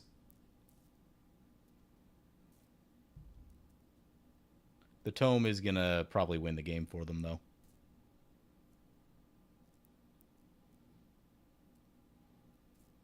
If we ripped like a wheel off the top, that might be something. Even like maybe Ignite the Future. Even just removal. I think there's plenty of things in the deck that I think are still decent draws.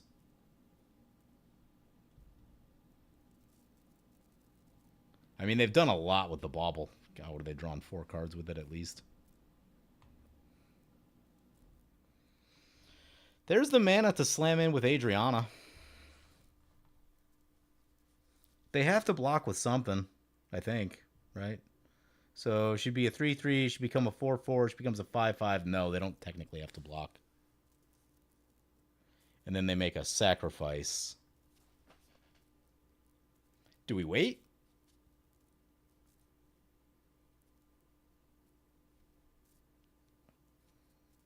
There's a chance they could like get scared and throw something under.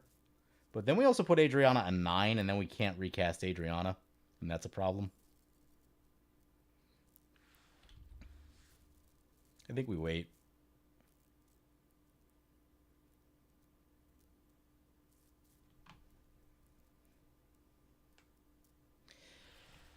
Adriana would only have 5 power, so if they're doing the math, which I don't know they are, it's 1 in the morning. They'd only be on 20. So they could literally just take it and then force us to sacrifice, and then we need 9. 1, 2, 3, 4, 5, 6, 7, 8, 9. Ooh, we have 9 mana.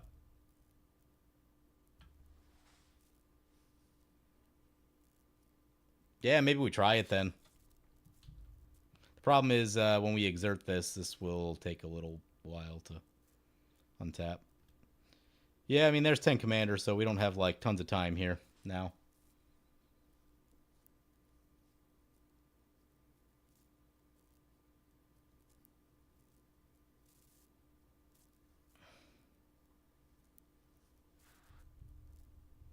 Play of the game is a lot of fun. Yeah, we could use one of those.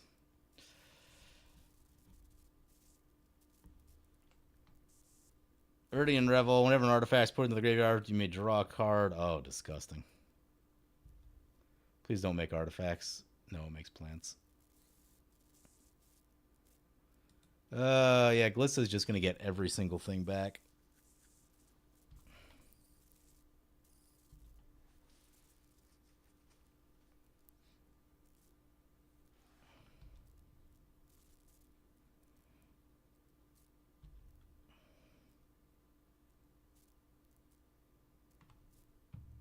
Beamtown Beatstick is a somewhat relevant point of damage. Equipping is a thing, but I think we just slam Adriana in. We got to do something. I hope we have enough mana. Yeah, we should have enough mana for this.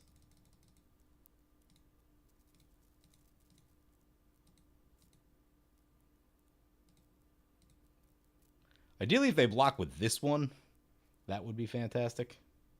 Because then we get the... Actually, double check one thing. This gives it Menace. Oh, that's interesting.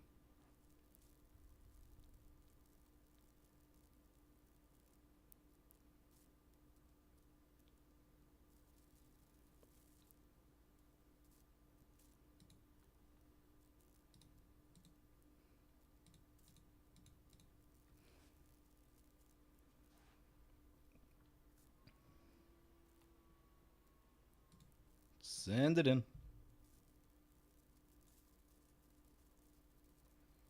5/5. One short. Ah, yeah, more mana. More mana would have done nice things. Gonna block with Glissa. Oh, right. That's how that works. That's probably game. We have one more turn to like draw into stuff. Yeah, right. I forgot that first strike. Yep. Yeah.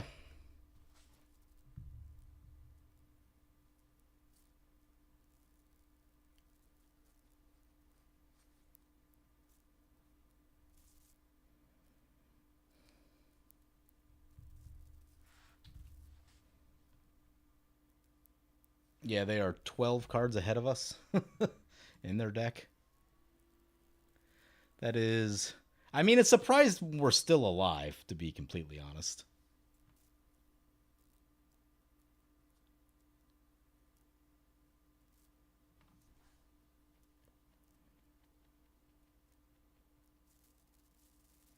I wonder if we had gotten the whatever protection creature it was down.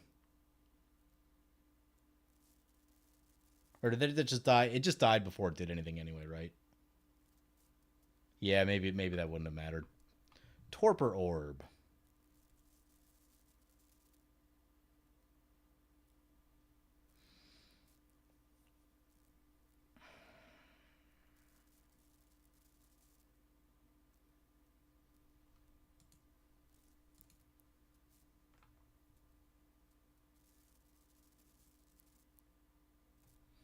Nope, Gorilla Shaman's not going to do it. Yeah, I mean, this thing kind of hoses our entire deck. We have a deck full of mostly 1/1s. Yeah, it didn't go well. Toma Legends, yeah, Toma Legends kind of beat us. The value beat us, right? Toma Legends Glissa is pretty insurmountable for us. Yeah, I don't think there's anything else we can do.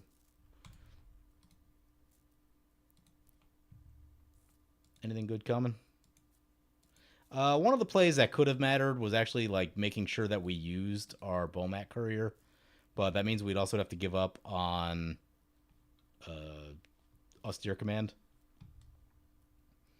We were a ways away from the sword. That was about 4 cards away, so I mean we weren't getting to that. That said, we had the start that I sort of envisioned for this deck.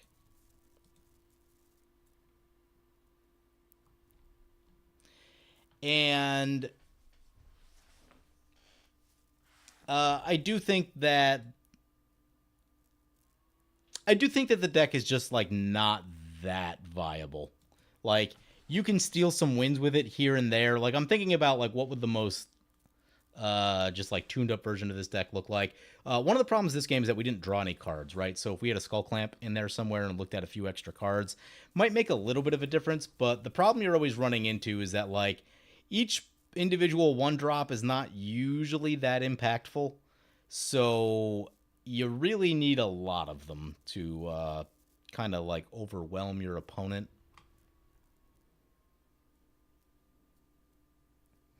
Kami was in there, but Kami would have just died to the thing, so.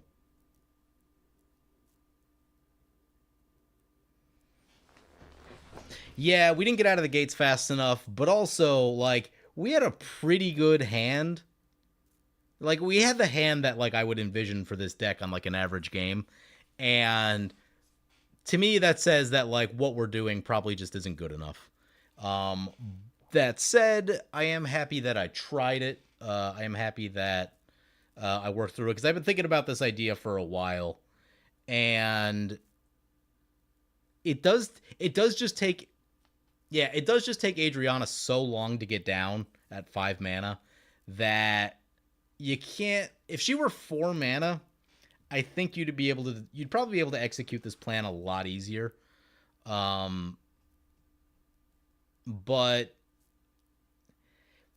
as we saw, there are so many things that can mess up your game plan, right? Like in both games, just very casually things that our opponents were doing, just kind of like hose this game plan really, really badly. So that said, I don't think it doesn't make it like a great strategy. Um, that said, I think there's probably still some like interesting things, like, in this pile of 60 odd whatever cards it is, right? There's, I think, some interesting things that are probably worth considering. Um, we didn't get to see all of them, or a lot of them. But I do think there's some interesting stuff in here to be trying out. Like Figure of Destiny actually really wasn't bad for us. Now, granted, there was tripled mana in play, but that was a significant source of damage. This is a card I've been wanting to use this in like Kargan in a deck, and not like the level up deck, but just like an aggressive deck that makes mana, where you're just like, oh, it's huge now. Um, with like a Feast and Famine, Figure of Destiny is gonna be pretty good. Um,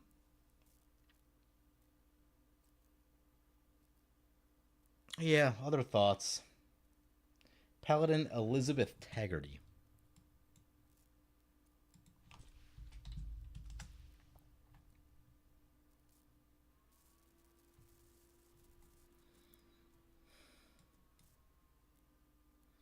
I haven't even seen this one. Battalion. When at least two other creatures attack, draw a card. Then you may put a creature card with mana value X or less from your hand onto the battlefield tapped and attacking. Maybe. Maybe.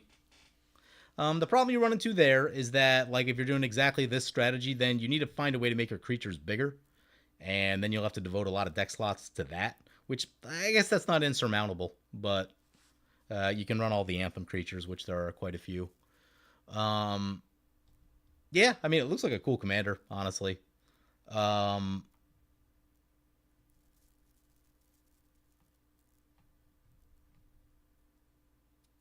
yeah, I don't know. I'm still trying to work through my thoughts of, like, obviously what we didn't work great. Like that I recognize. In game 2, it was largely down to the card draw. In game 1, it was because if we could have cast the Wheel of Misfortune, we had a chance to like get into things that matter, right? Because I think that's sort of the key. The key is like you probably have to wheel or skull clamp a lot to make this deck work, and maybe it's worth trying with that, with like a Steel Shaper's Gift and Stoneforge Mystic, to like make sure you have a skull clamp. Um, but yeah, you still just like, it's a lot of work, right? Everyone else is going to be working less hard than you to like try and do their strategy, especially like the lands deck. Um,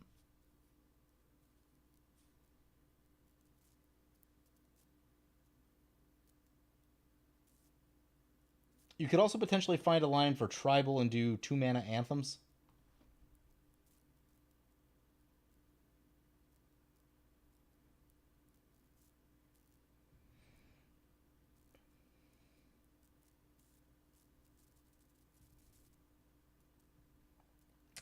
Yeah, so the problem with the anthems is we really just didn't look at enough cards, and the anthems,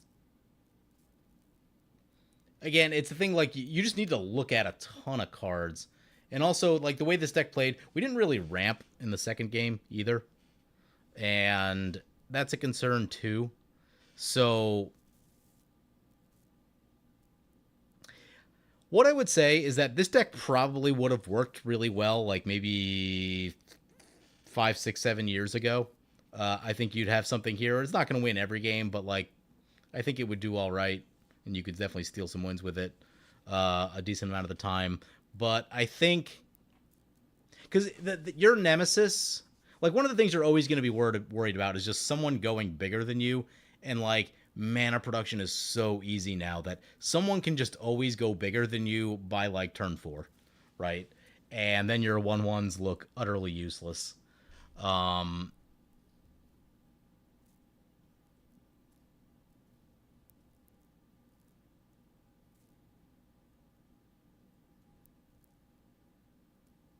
Tax Collector. I feel like I've seen it.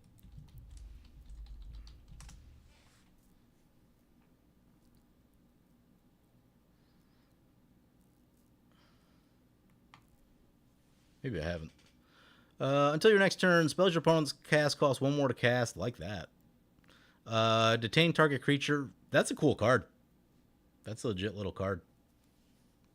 You can be very annoying with that. Drop a Hearth and Home. Start bouncing things around. Start bouncing that, and yeah.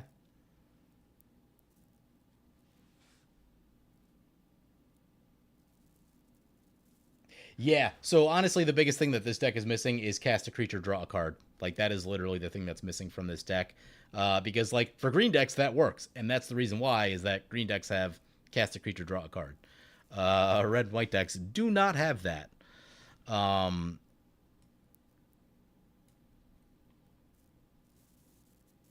yeah. So I don't want to close the door on this completely. I think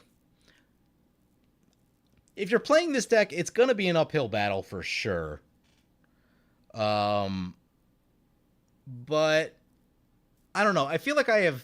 I don't know what they are yet, but I feel like I have takeaways from this game that will be useful for like other really aggressive things. Because like the other thing I was thinking about too is like less on the one drops and really going hard on two drops because two drops are significantly more powerful than one drops. Right? You can get a lot of value out of two, and you can get like a lot of useful effects off 2 mana. Where like one the creatures are small and the abilities are like fairly limited. There's a very wide range of two drops that can do some pretty nasty things.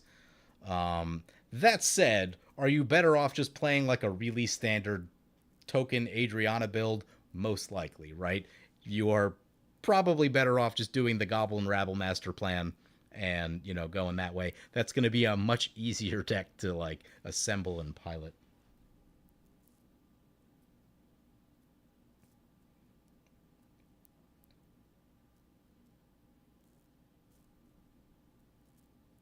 Welcoming Vampire should probably be in here, honestly. Would Brave the Sands make the cut here? Kind of, but not really. Kind of in the sense that, like, we have a lot of creatures, not really in the sense that, like, what we're doing isn't all that good. And we need to, like, rework the deck, I think. Um,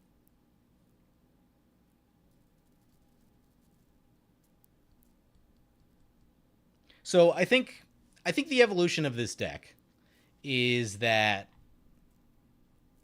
if you think about like the scale of power to efficiency or efficiency to power, right? Like this deck is massively efficient but not that powerful, right? So I think you need to like you turn the dial a little bit, move the scale just a teeny bit, you get a little bit more powerful while retaining a lot of efficiency, aka going to a lot of two drops, right? Where you can still be very effective and still do a lot of things, but the power is significantly more than a deck full of one drops.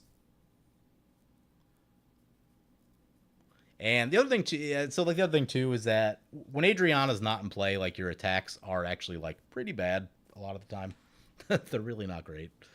Um, oh yeah, I forgot about Paladin class. Paladin class certainly. The problem is though, and so this goes into the other issues that like Paladin class, great card, love it. You do need to ramp a lot to like, especially to get to the last mode on Paladin class. Um, and that's not what this deck is doing in its current state, right? Uh, yeah, so I mean, even just to get like 4 mana to get to the anthem, it's a little bit, right? It's a little bit, and there was maybe only like one or two turns in this game where we had like that kind of extra mana. And getting to that last mode is going to be really difficult. That said, in decks that can do this, like in decks that make this kind of mana, this card's fantastic. I actually really like this card. Um, yeah, so I have many thoughts, of which I will probably try to like assemble over the next like few days.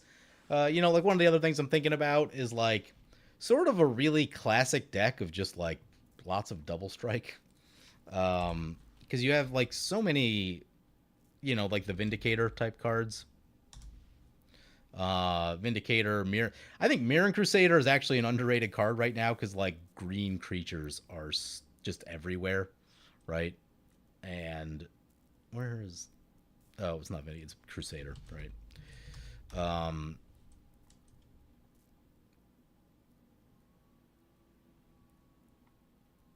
Yeah, like I think Mirren Crusader is highly underrated right now. Just like, and especially given that like my decks always have some amount of equipment, and there's gonna be some green at the table, and then the other thing to think about is if you're doing something like that. I never picked this up in my early Commander career. I didn't figure this out maybe till like 2 years ago.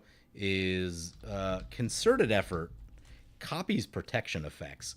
So if you have things like Mirren Crusader or swords in your deck, I think I've consistently undervalued what concerted effort can do because it can spread those protection colors to all of your creatures every turn, which can make like it can make it really hard for opponents to attack into you if you have protection from a bunch of colors, right?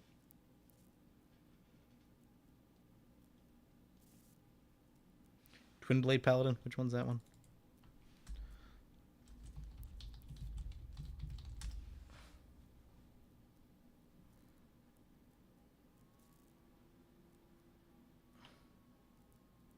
Whenever you gain life, put a +1/+1 counter on this creature. If you have 25 or more life, it has double strike. It's not bad. Good for a life gain deck.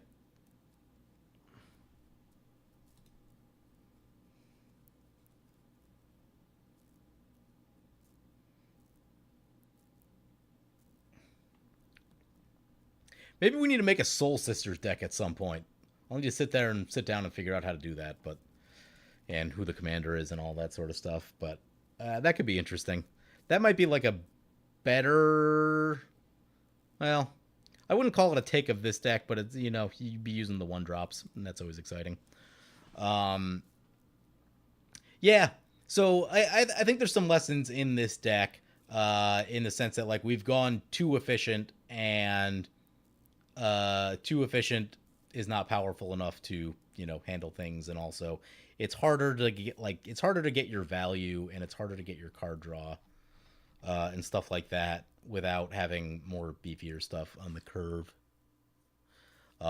If we valued a little better in that last game, like a decent shot against the Griswold, they were completely wiped at one point. And Unpack Al, if you want to play Soul Sisters, noted, noted.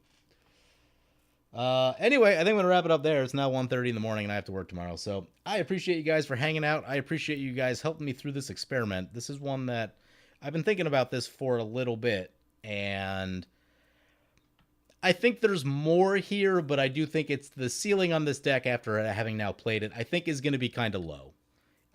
Initially, I had hoped that the ceiling would be a bit higher, but it does just seem to get messed up by like any random thing your opponents are doing.